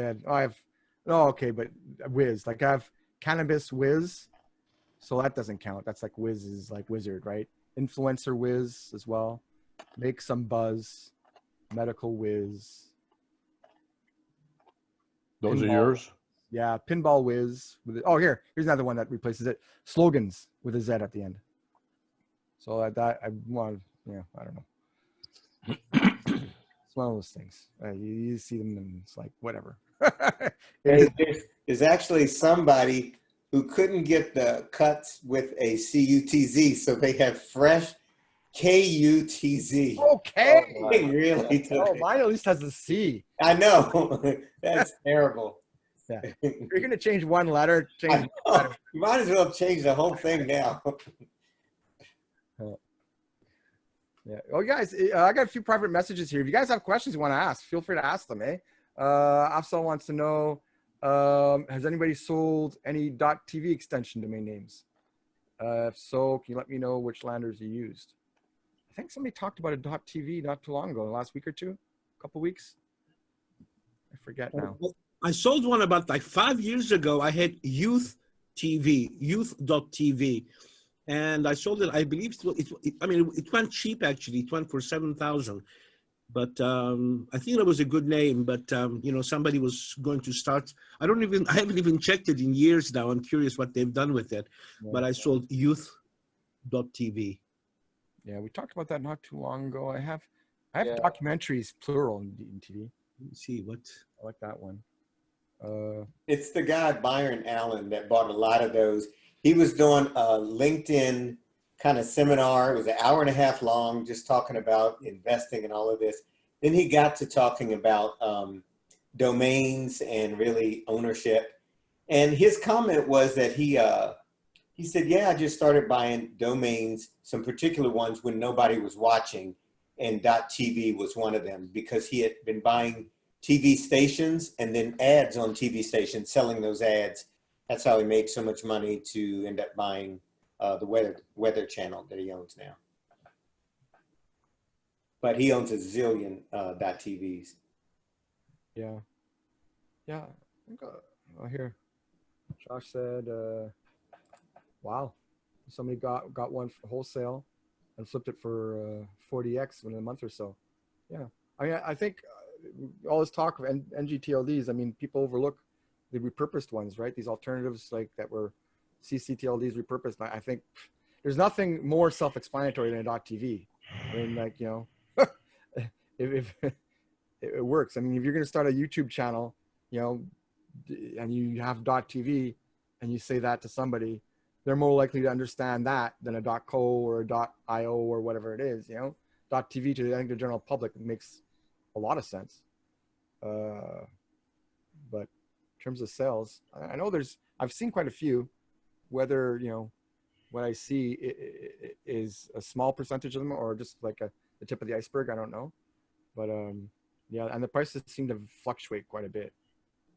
Is there a website to find what domains or extensions are like on sale any particular week, like this week.ios or? You can go to tld-list.com. That's what I'm looking for. Yeah. Thank you. Could you put that on the chat, please? Sure. Thank you. It would help. Thank you. Yes, indeed. Good question, Stefan. Yeah, they will tell you, you can look up an extension and it'll tell you what the prices are across all of them. Right. So there's another place that I saw that actually shows the for sale ones first. I see how this one's listed in here, but I think there's another site that does it too. I'm not sure of that. I don't know what it is. It shows what's on sale for 99 cents, what's $1.99, and so on. Mike says. Mike's working on a cool. Comp. Comp? I haven't heard that one.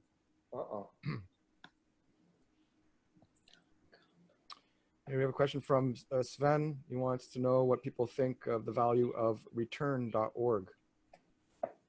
Anybody have any thoughts? If you buy it, can you get your money back? Hey? Oh, yeah. Like returns? Yeah. I just got an inquiry on that name, so I'm wondering what would be a fair price. What did you say? You had a what on the name? I got like a 5-figure inquiry on the name, so I was wondering what would be a fair price to sell that. It's return. Return.org. He has a 5-figure. Yeah, it's in the chat. Yeah.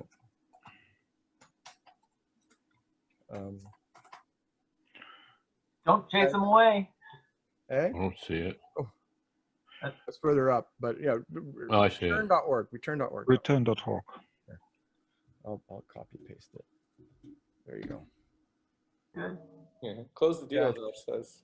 Yeah. I mean, it depends what the 5-figure is, but yeah. Is it mid or low or high? I don't it's low, but I want to sell mid to high. Yeah. I think a .org and mid to high 5 figures is especially with return. I mean, like for .org, I mean, like if it, I can't think of something off the top of my head. If it's something that was just absolutely perfect, obviously this is probably trademark, but something like redcross.org, you know, something that was just screamed charity. Yeah, maybe mid 5 figures, but man, I mean, I gotta say, be on the side of taking that. If you can negotiate them up a little bit, great. But are you actually able to talk to them? Like, have you started a conversation, or is it just like through? Like, I went through domain agent actually. I went through domain agents, so I don't have a direct contact to the buyer. Have they made anything mentioned, or have you asked about what they intend to do with it, or? Not yet. Yeah, I think Josh wrote, it doesn't matter what the 5-figure offer is, close the deal. I kind of would tend to agree. But, you know, if it's just numbers, like if we're talking to context, if it's the opening offer was 5 figures, then it doesn't matter what it was 5 figures or not. If it's opening offer, then you always want to maybe try and milk it for more, but it depends how you read the situation, right? But I mean, it's one of those ones where you could say no to that offer and you might not get another one the same or above for another 10 years, you know? So sorry. Jason. Yes. What about thrifty.org? I mean, that is better. That sounded like charity a little bit. It's yeah, because there's a lot of charity thrift stores.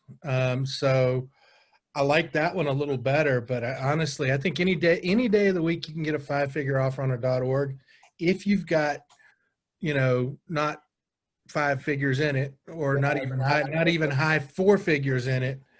I think you got to really consider taking it, because I just think that the sell-through rate on .org is a fraction of what you're talking about on a .com or one of the other better more frequently used TLDs like a .io or a .co.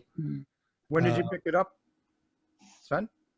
It was like a bulk purchase for maybe 2 years ago, but it was like 50 .orgs and .nets. So yeah, yeah. I mean, you can hold it, but if you say no, you might be holding it for a long Was that their time. initial offer? So, I mean, return can mean a lot. It can be investment return, but it could also mean tax return. And tax returns are quite in the news these days. And then it could mean return flights. So apparently there's quite a few different uses. Well, but also there could be like, for instance, you know, there could be thinking about nonprofits, a nonprofit that specializes in helping prisoners of war get back to, you know, or, you know, I mean, there's other ways to think about that word other than just a physical, like, Yeah, but the question is, how many of those are likely to spend more than the current offer? You only need one. Yeah. That's true. That's true. According to Namebio, there's only been 2 5-figure sales for that include return, and those are .coms ever, and that's 72 sales including the word return. How much is that sell for return.com? Well, returns.com, it looks like Legal Brand Marketing sold it $65K. And then income tax return.com was $30K 13 years ago.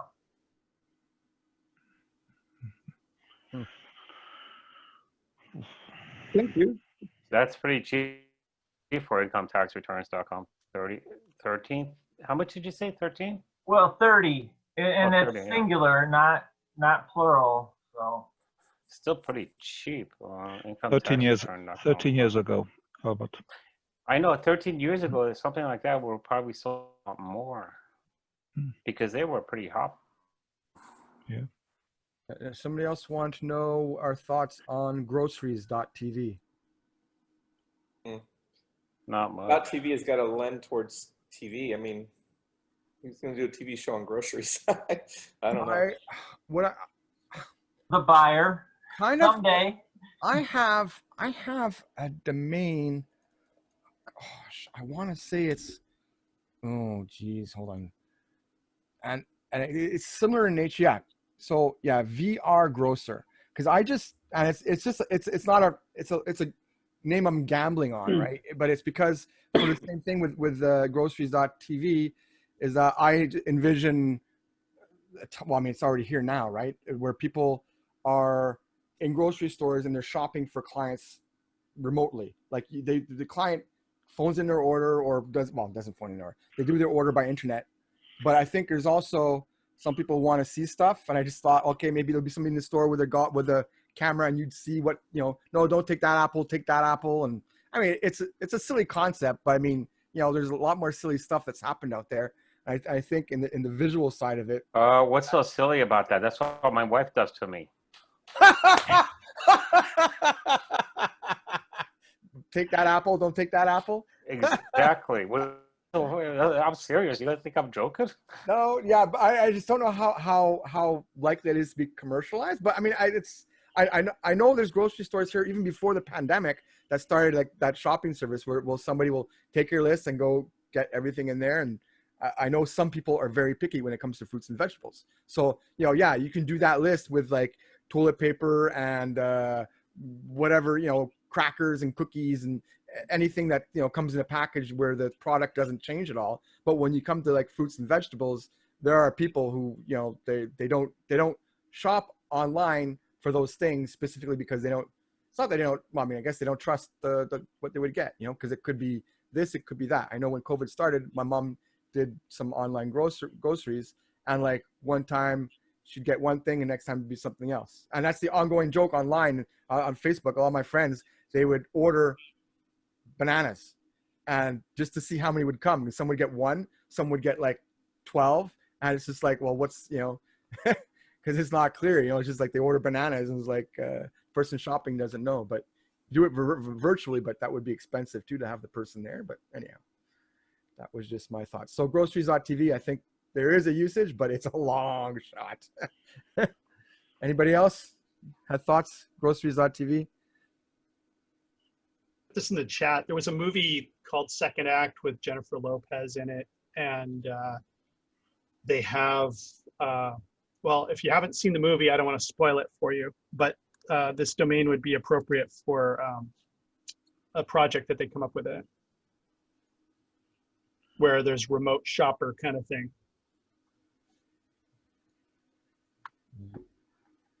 Great movie, by the way. Oh, okay, you've seen it. Good. I was like, crickets. More than one. Okay, good. Good. Did your wife make you see that too? Well, actually, we saw it in the. Actually, we saw it at a movie theater. AMC was offering like $20 a month and all movies a month. Yeah. And So that then was like on the 30th of the month, right? Huh? That was a movie you saw on the 30th of the month. It was like the last one. No. Well, it's 12 movies a month for you know, 12 movies a month. You can see the same. But the thing is, we have, you know, we have all the show times, whatever it is. So they're always showing it. But it's a cute movie. When you guys are not doing domains, maybe want to check it out. But. All right. So, actually, we're running. I don't have too many names for the auction, so we can do that. Here we go. Let's get back to domains, I guess, unless you guys have any questions. Has anybody here bought or sold portfolios or portions of their own portfolio? I have done that through Flippa, but like before or as I started domaining to kind of clear out some of my pre-domainer domains, you know. But aside from that, not really. Anybody else? I've traded, but not bought or sold. You know, it's traded like 5 domain names for 10. But that's cool. That's about it. Okay, so yeah, so I mean, so has anybody sold more than, say, 1 or 2? I mean, you might have the single plural. That's understandable. Yeah. A handful of names to somebody for any reason, or bought. When I did it with Flippa, I think it was 125 domains or something like that. Jesus Christ. And then as when I first got onto but it was like, you know, it was a liquidation thing. It wasn't like, you know, there was no, like, it wouldn't be like if I did put up 100 domains now, it would be completely different. It would be quality domains. These are like, you know, I think there might have been some Mobies in there. I don't know. It was like whatever, you know. It was just and then when I got on Name Pros, I think I did a few of like 10 names. But this is going back like this was my first 6 months of starting domaining, and maybe not even that. So I don't remember the details. But yeah, for right now I have the week after Halloween to be a portfolio auction here. So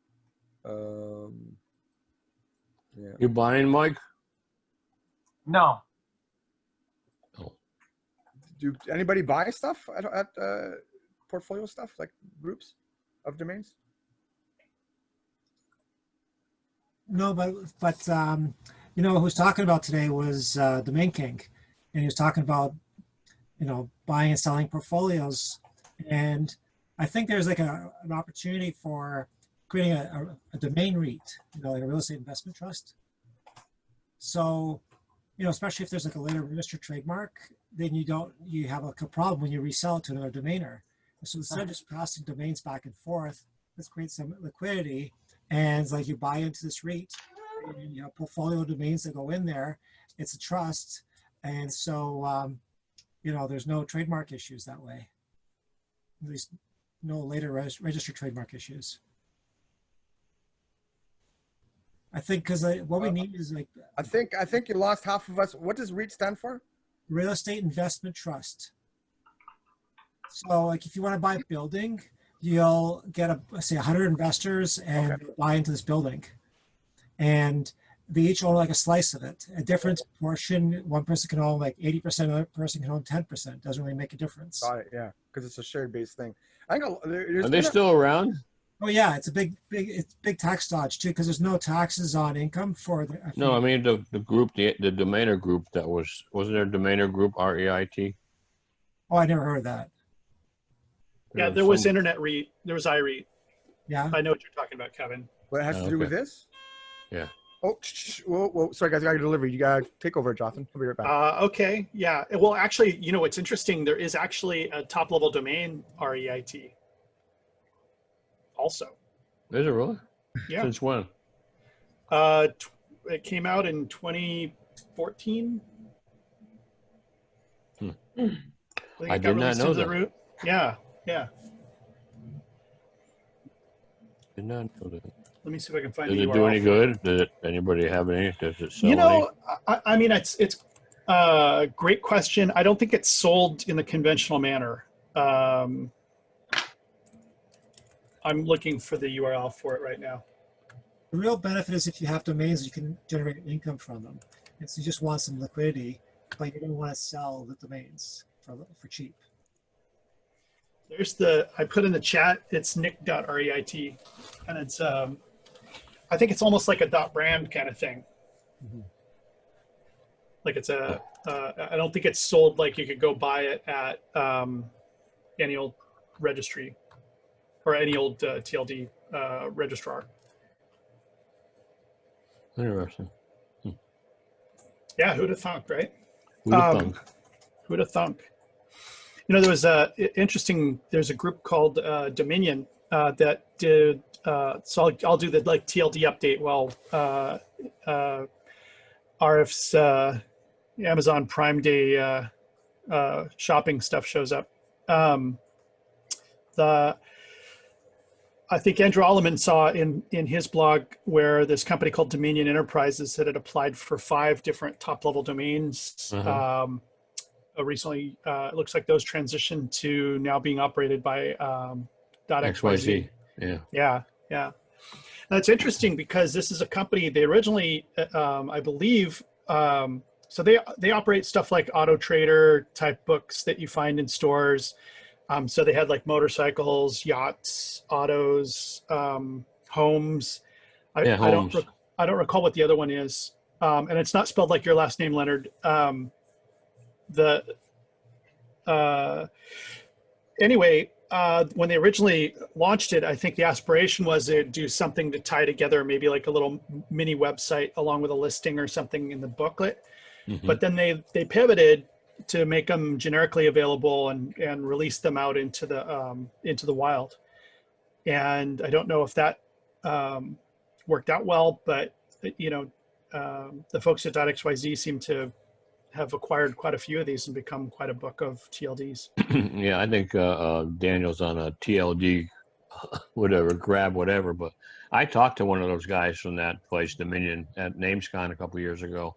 Okay. And he used to work at Uniregistry. What was his name?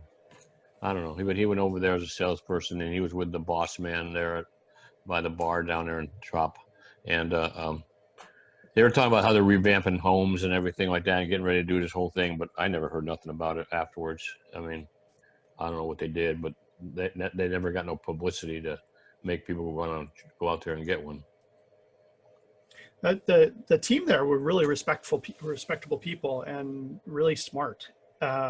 So, you know, maybe, you know, sometimes just businesses change their ideas. I mean, that happens pretty frequently. Sure.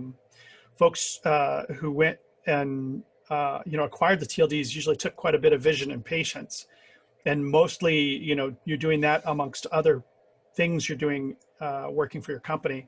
So you end up, you know, it's divided among a variety of other tasks.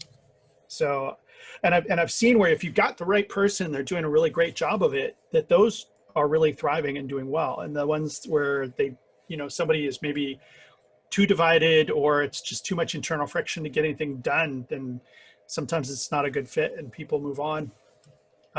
Some of the companies that have pulled in some of the most amazing people have accumulated different individuals from different .brands and things like that. They're just finishing up. I talked about this at like at the pre-show before we started the recording. There's a process called subsequent procedures that is finalizing. I think they've got like a draft final report for people to comment on, and the comments had come in. The sub-pro within ICANN is the name they have for the next round of applications. So what will that look like? When will that happen? That's all still forming. So it'll be interesting to see what people apply for and you know, how that affects things. Like I seem to think that the new TLDs have kind of created more value to .com names as sort of a side effect. And that's actually turned out good. There were a lot who were concerned maybe that it would erode the scarcity or something, but it seems to have worked out. Hey, RF, you're back. Yeah. Sorry, it was I had stuff from Amazon, and I knew it. I called it. I specifically waited till the end of the day to place the order, so the delivery would be on Saturday. But then they changed it for an earlier. I'm going to stop you right there. I'm going to stop you right there. Are you bitching because your stuff showed up too quick? My what? Are you bitching because your stuff showed up too quickly? Yes. Stop bitching. That's good. That's a good problem. Nice. Congratulations.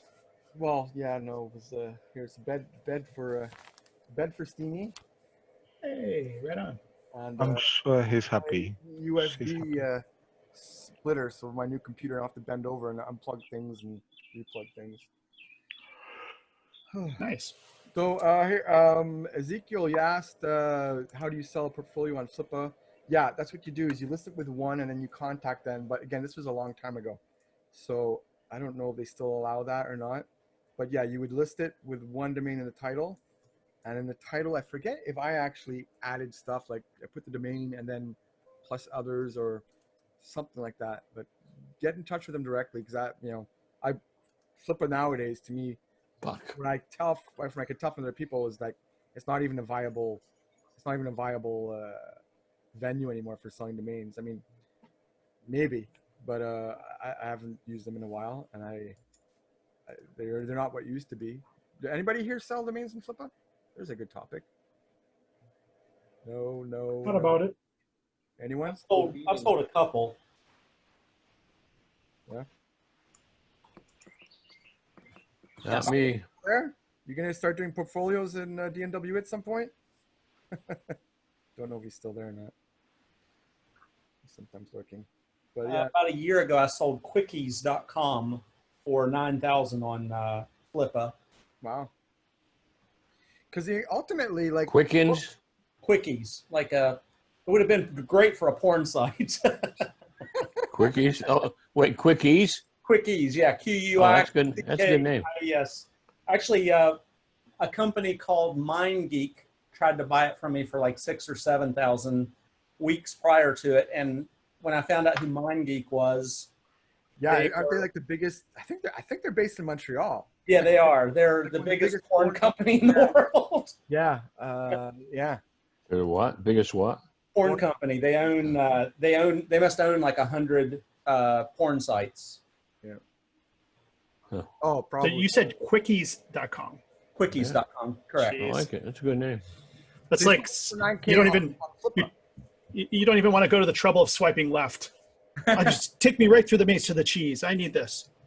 So yeah, I don't know. Like that sounds like it was sold a little bit low on Flippa. I mean, it probably did, but I bought it on GoDaddy auctions probably about 1, maybe 2 years prior to it. I think I paid around $1,000 for it. Wow, really? Yeah. So we're talking about it 3 years ago about.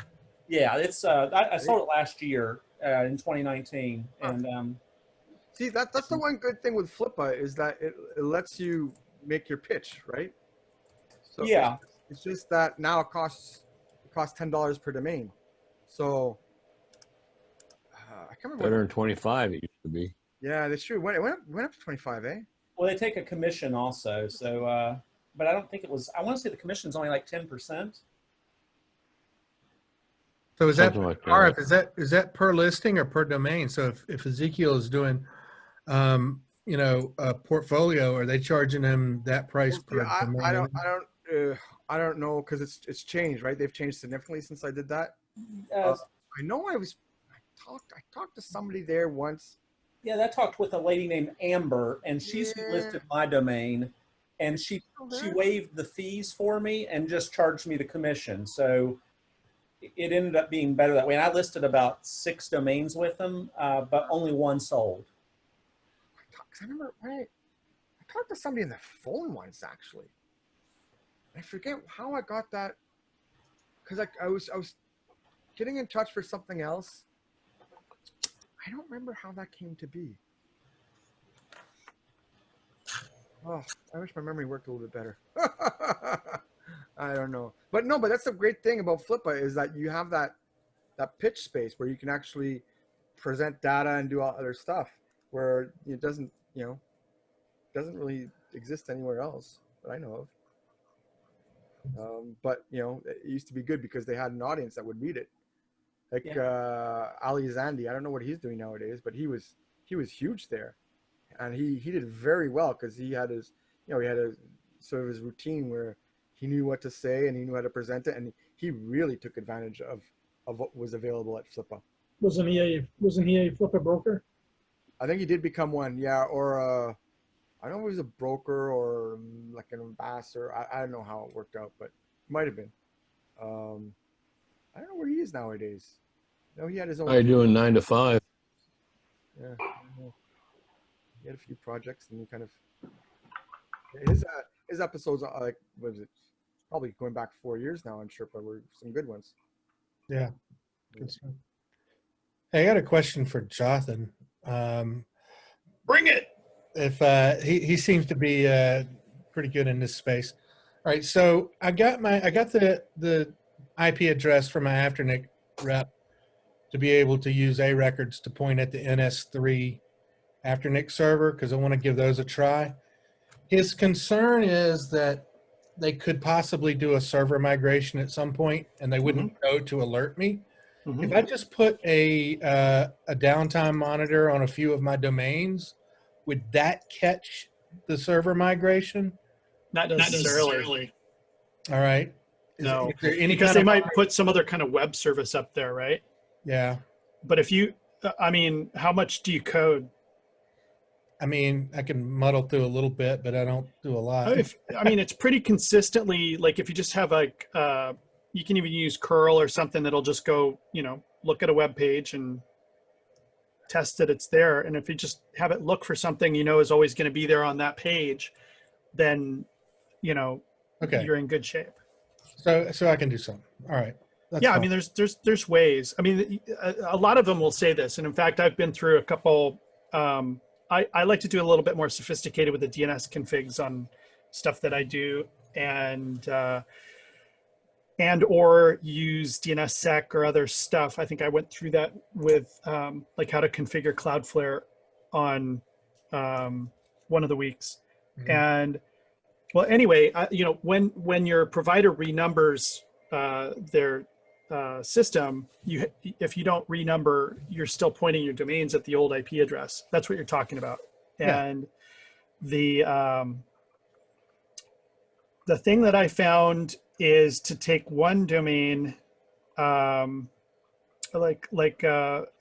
they'll have you do CNAME. That's always the best way because then you end up, they're able to migrate you. Okay. But if oops, your audio, you muted yourself back. Pages showed up. Oh yeah, sure. No, RF and I stumble on each other all the time, muting each other because the button to admit somebody is in the same exact location as mute the other host. Yeah. You lost a few words there. Oh, that was the best part. And I'm done. So basically, there's advantages to A records and CNAMEs, right? And so if you've got CNAME, like with Bodis or Parking Crew does this, where they give you like a custom CNAME to use, those are better to use because that let you identify that you own the domain and claim ownership of the domain. And it also, they can manage the redirection stuff themselves. So the CNAME stuff works out. A record, though, you have a lot more flexibility in what you do and point.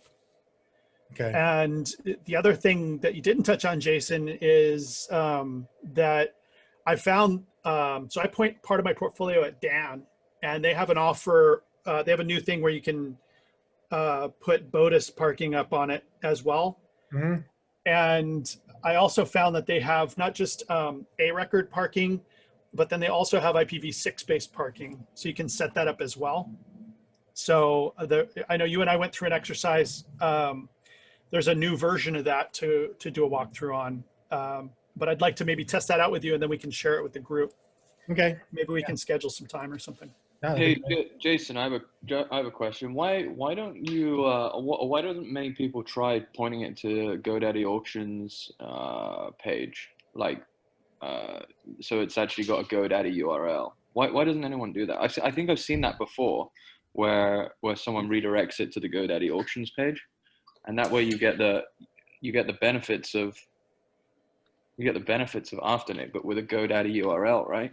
Yeah, great question. So there's two kind of ways you can redirect stuff. Some is just in the core DNS, where you basically have the opportunity to put in either an IP address or a host name, and that's pretty surgical. But then the other side of it, Josh, and I think this is what you're pointing towards, is that you would need some kind of URL redirection service that will give you the opportunity to 301 or 302 redirect somebody to a specific page. Like you can only in DNS point somebody at the raw IP address or name of a server. You can't actually get as surgical and elegant to narrow them down into a page. And not all of the redirection capabilities of registrars or registrars have that. So that's why. I mean, if you can, yeah, absolutely, be that elegant and surgical and do that. There is a way, I think, Jocelyn. Who's that? Who's that? That's Paige. That's Paige Howe. Welcome back, Paige. In the past, you were only left with creating your auction manual pages and maybe getting your rep to upload them all. But when I did this with my .la names one time, because the landing page was based upon the URL, apparently you could tell a name server, and I'm getting in over my skis here.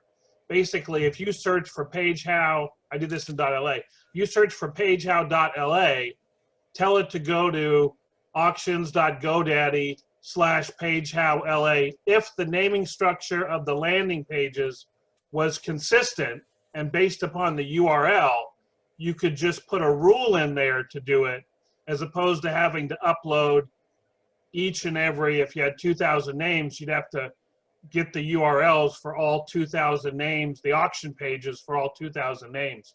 But if there's some consistency and it was somehow based upon the domain name and maybe an underscore instead of a dot, then that's how I was able to do it on a different way with my LA names.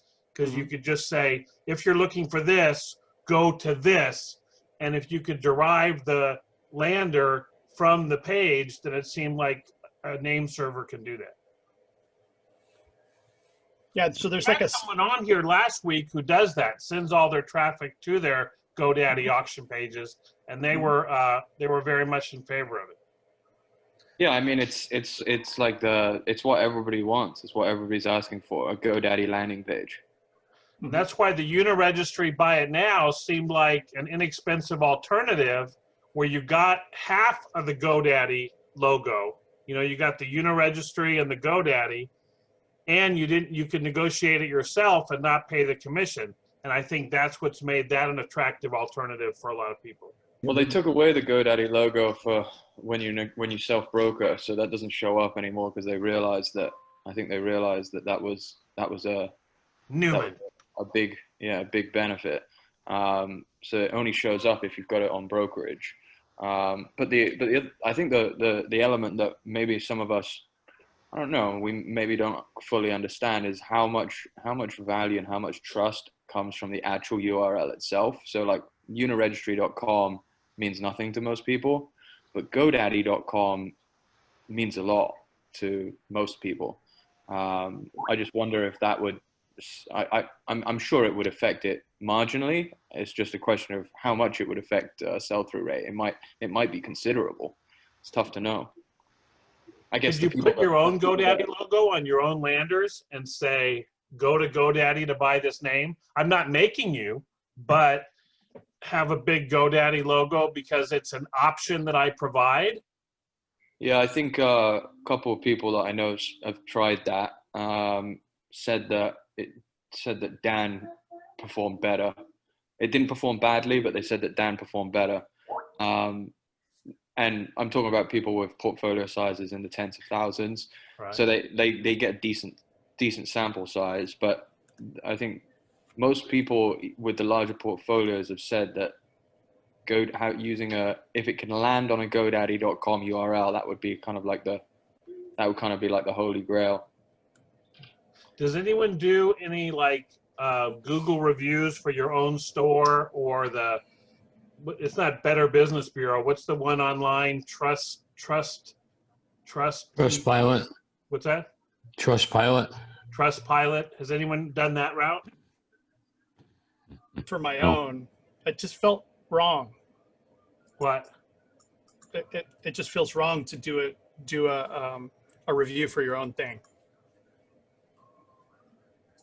I mean, No, but if you can set up and you claim have something. transactions, and you ask your happy customers who are thrilled to get their domain name. True. That's what I'm looking at doing with the outlet, and then have them rate you. Then you get your rating, right? Sure. Yeah, you could It's just not GoDaddy. I mean, you know. You could just use trustratings.com. I've heard it's foolproof. Is that tongue in cheek, or is that one of yours? No, but it's someone else's in the industry. Well, anyway, use sorry to trust- jump in, but I thought that I No, like no, it's having not the tongue in GoDaddy cheek picture to on you. It is more tongue in cheek to Epic page. there. Oh, really? Oh, okay. But earlier this week, I said, hey, maybe someone can come up with a DNS service for domainers that'll be like $30 a month, and I can point all my names to it, and you can give me all the options that a domain name investor would want. All this customization stuff and moving and pointing and all that stuff. So I'm ready to buy a hosted DNS for all my names that takes some of the complexity that may not even be there. I just perceive it to be there. And let me play around with different stuff. Make a list and send it to me, and we may come up with something for you. I like that, Matt. That's good stuff. I think the new FD marketplace landers are quite solid, because obviously you're talking about a buy it now opportunity through Dan for 5%, and they look, if you actually use the FD like the actual FD marketplace landers, they look pretty trustworthy. I mean, I'm using them on a few names, and I really like them. I could send you an example in the chat right now, because obviously they're new. I don't think many people would have heard of them. But I don't want to be married to anyone's system, because in my opinion, once people do a couple of attractive things, then they come up with their own idea that says, if you want that, you also have to do this. And that's where I run into trouble. So I'm looking for an independent solution, so I don't have to always have trade-offs, you know? Well, if you want to get these good parts of Dan, you also have to deal with these parts. And if you want to get these good parts of FD, then you also have to deal with these parts, you know? Well, you can actually use the htaccess file if you have a VPS or a server and access to the htaccess file. You can just, as long as the DNS, the name servers for all the domain names is your own name server, then you can route each website or each domain name wherever you want it to go and change it whenever you want to. So that's one way to do it. Kind of implies having your own landing page, or at least having control of that, and then just using the htaccess file to say these go here and these go here. You can change it whenever you want to. Meredith, I didn't know you speak nerd. I do. Look at you flexing. That's awesome. Nice. Yeah. So I don't know if people caught all that. Your audio was a little soft, but you're talking about using the htaccess file to do redirection, like 301 or 302. Yep. Yeah. So that's pretty cool. I think we were talking about, like, I think what you were describing is if we took a poll here, I wonder how many of you like understand like how to program or do it 301 or 302, or would prefer to have it through some kind of user interface. Like, so let's do not a poll, but you know, where you do your reactions. So if you are able to like do your own redirection, use your reactions and do a thumbs up. It's like if you know what that is and you're able to do that. So just looking through, oh, okay, it's coming. So maybe, would people agree it was maybe half of you? Yeah. Yeah. So then, you know, others may want to have some kind of like a service, right? Meredith, your hand's up. Yeah, I'm not sure why. I guess I pressed the wrong button. I'm on the phone right now. I've got a clear button here. I'll do it. So that was a thumbs up is what you meant, right? Yeah. Epic has a service where you can easily 301 redirect any domain. It's so easy. Mm-hmm. But it gets blacklisted by some destinations for some reason. I don't know why. A lot of the registers have it as well. I mean, Uniregistry's got it, GoDaddy's got it. Yeah. I think even Enom has it. And then there's also some DNS providers like cloudns.net. Yep. So it's readily available, but you can also do it with just HTML code or programmatically. Well, there's like Cloudflare will not only redirect, but then they also will proxy and cache it. So depending on what you're doing, you may or may not want that to happen. You know, for example, you wouldn't want them necessarily proxying pay-per-click. That might monkey with your stats. So you want to also be factoring in if there's caching. And when you go and set up URL forwarding, if you're not technical and you prefer the abstraction where you just sort of have some tools that your registrar provides you, if you monkey around with URL redirection, sometimes it requires you to change your DNS servers.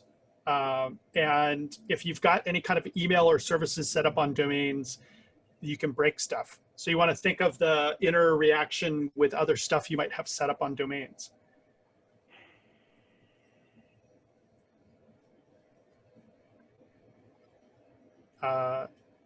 Cool. We went into the technical realm. Now, and maybe one week we do like a walkthrough on this so people can, like, maybe we can learn from each other on some of the more technical stuff. I seem to think we've got like a split, maybe like a 50-50 split of people who might be doing dev stuff or technical things. And I'm always glad to like show off some stuff you can do with DNS. So maybe we'll sit and do that one of these weeks.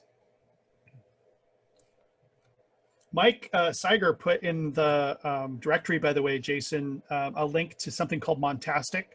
So for those of you in the chat, if you scroll back in the chat, there's a good link to montastic.com. Thanks, Mike. Yeah, I saw that. Thank you.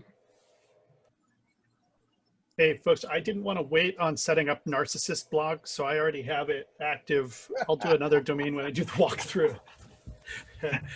If you go to it, it has a very familiar look and feel, Arif. I have one question, Jonathan. How do you spell narcissist? Oh, yeah, right. Here, I'll put it in the no, just chat. joking. I think I can find it, but man, that's a hard name to spell. You know, that's a good point, though. Anybody else have a .blog name that they're actually using? Remember, who was the... Oh, it's a .blog. Yeah, okay. It's narcissist. I thought it was narcissistblog.com. My apologies. Hey, that's very natural, though. I mean, Albert, I mean, that's what people are going to do, right? Oh. So have you protected yourself by buying the .com? Man, I'm too cool for that. Yeah. That's my first post. Why didn't I get the .com? Because I'm too cool. Yeah, I wanted to grab when they first came out. Well, I know when it first came out, but yeah, I think because there was an episode of Domain Name Wire where Andrew was talking to the founder of WordPress, because WordPress owns .blog, right? So yep. and it was in that thing they were talking about launching it. I wanted to grab hotdog.blog to get a blog for Steamy, but it's like they were charging like $5,000 a month or something, or a year or something. So it was like, nah. I love my little dog, but to get a little blog at $5,000 a year or whatever it was, wasn't quite worth it. But yeah, I was surprised that they had a lot of premium domains. Blog for the dog. Blog, yeah, maybe that works. Dog blog was already gone too, but it was right at the start.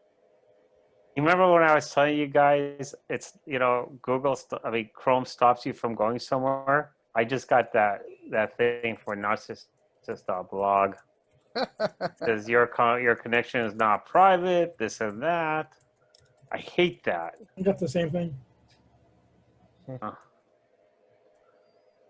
And I thought the SSLs were automatic, really. On Oh, they take a little bit of time. it takes time. Okay. Yeah, I'm literally setting it up like right now. Say we're watching him. Yeah. I mean, you're gonna see Watching some history scaffolding being made. Yeah. Well, you know what, Jonathan? I think what we could do is I could do it on a Tuesday and have it like a dedicated sort of show where you can walk through a few of those things, technical stuff, because I think a lot of people are interested in that stuff. Right. I think it's not for everybody. Like not everybody's into it. But I think that's perfect for like one of the Tuesdays or something like that. That would be. Yeah, it's about you. Of course, it's about you. Can't be about somebody else if it's narcissist, right? Yeah, there's only one person in the world, right? Yeah. Who's in chat, guys? You can talk, eh?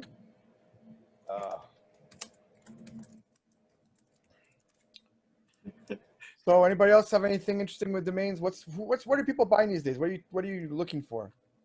What are people? I'm looking for the ones that you don't buy anymore. Yeah, I know. The zenith of them. Zenith promos, yeah.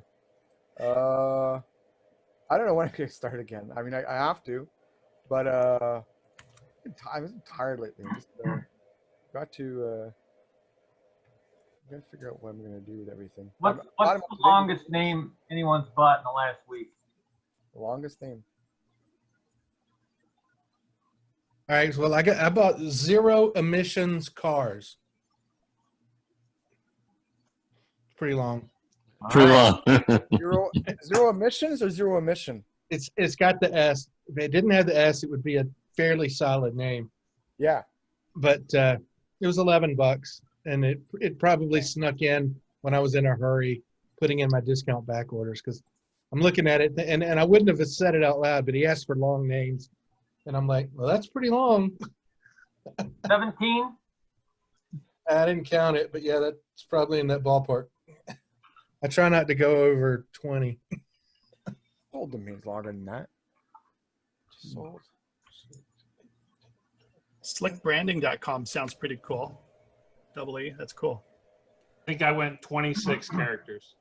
I bought one with 27 characters. Blue Ridge Mountains Real Estate. Mike, didn't you buy one like 28? Mine's 28. Ah! And what is it? What is it, Paige? I put it in the chat. BlueRidgeMountainsRealEstate.com. All right. I hand registered Uh-oh. a drop. Individualhealthinsurance.com. Ooh, that's pretty. That's good. Pretty long too. I bet the CPC's through the roof on that. I thought even Arf would jump at that if he saw it in an auction. So. Yeah, Where is Arf? Yeah. Right here. And 5 pounds lighter after going to the barber. Yeah, I have 100 and something domains longer than 20 characters. Wow. But Individual health insurance. That's pretty good. yeah, I mean, I don't mind longer names. I've sold a 3. How many words was that? How many letters was that? I sold a 3-word for like $7.5K, and they weren't short words. They were. Where are we here? Hold on. I don't even. Wow. Anyways, I'll get back to it afterwards. I forget the name now. But I got a 23. Hey, mine may be short, but it's wide. All right. Wow. Mine's 25. 6 plus 7 is 13 plus 20.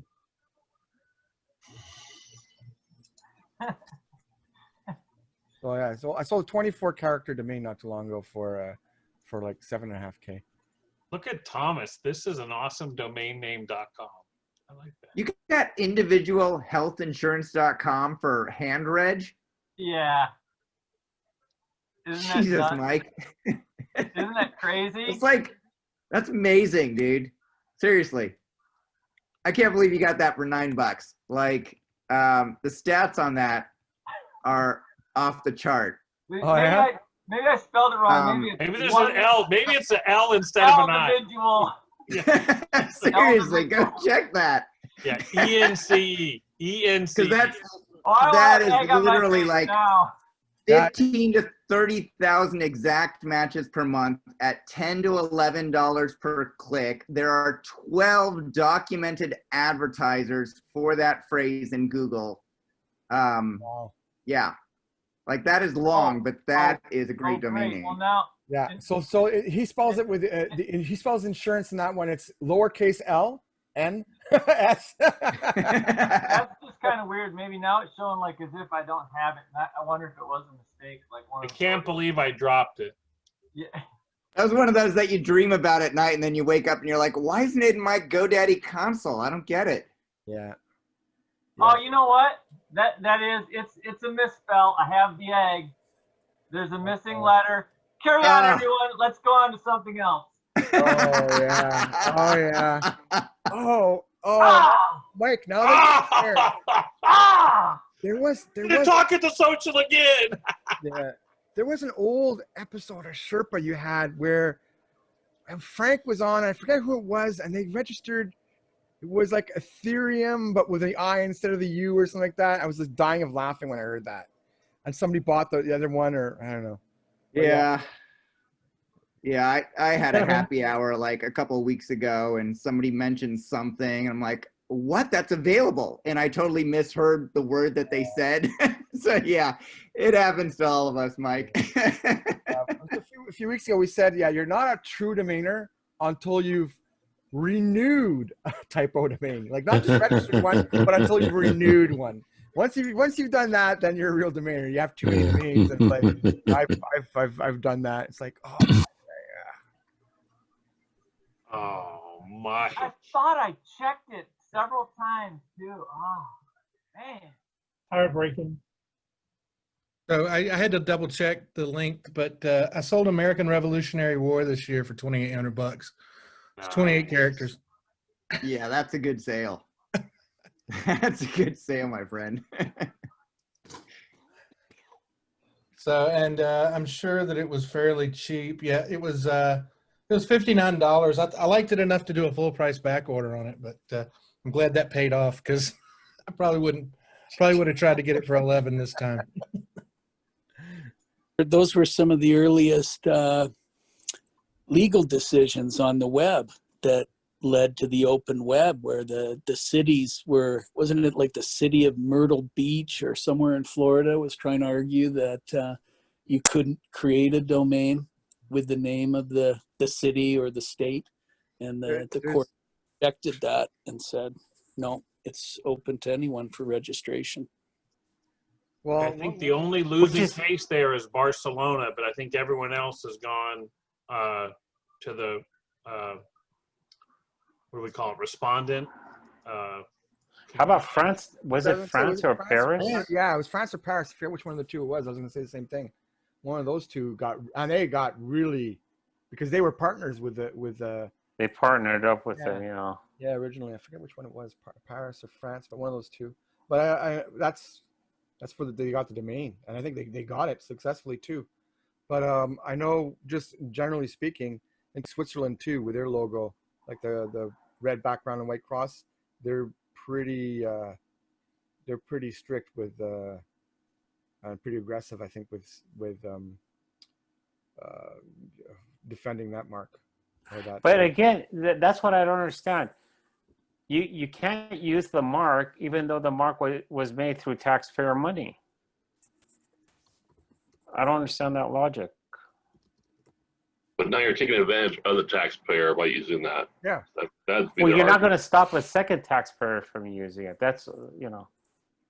I mean, well, no, yeah, you can, because it's nothing to do with with who. Now, if you want to use it for deception purposes, that's one thing. Yeah. But if you want to use it like I sell real estate in the city of Glendale, and I'm a broker, but I can't use Glendale's seal. I mean, because then people would think that you represent the city. Right, but you could have GlendaleRealEstate.com or whatever, and that would well, yeah. Yeah, without the logo. Yeah. Yeah, that's without the logo. Mark. Yeah. The website. So the Maynard got in trouble for using it, but he defended the lawsuit and he won, and he makes good money off of that site. Which one? DMV.com.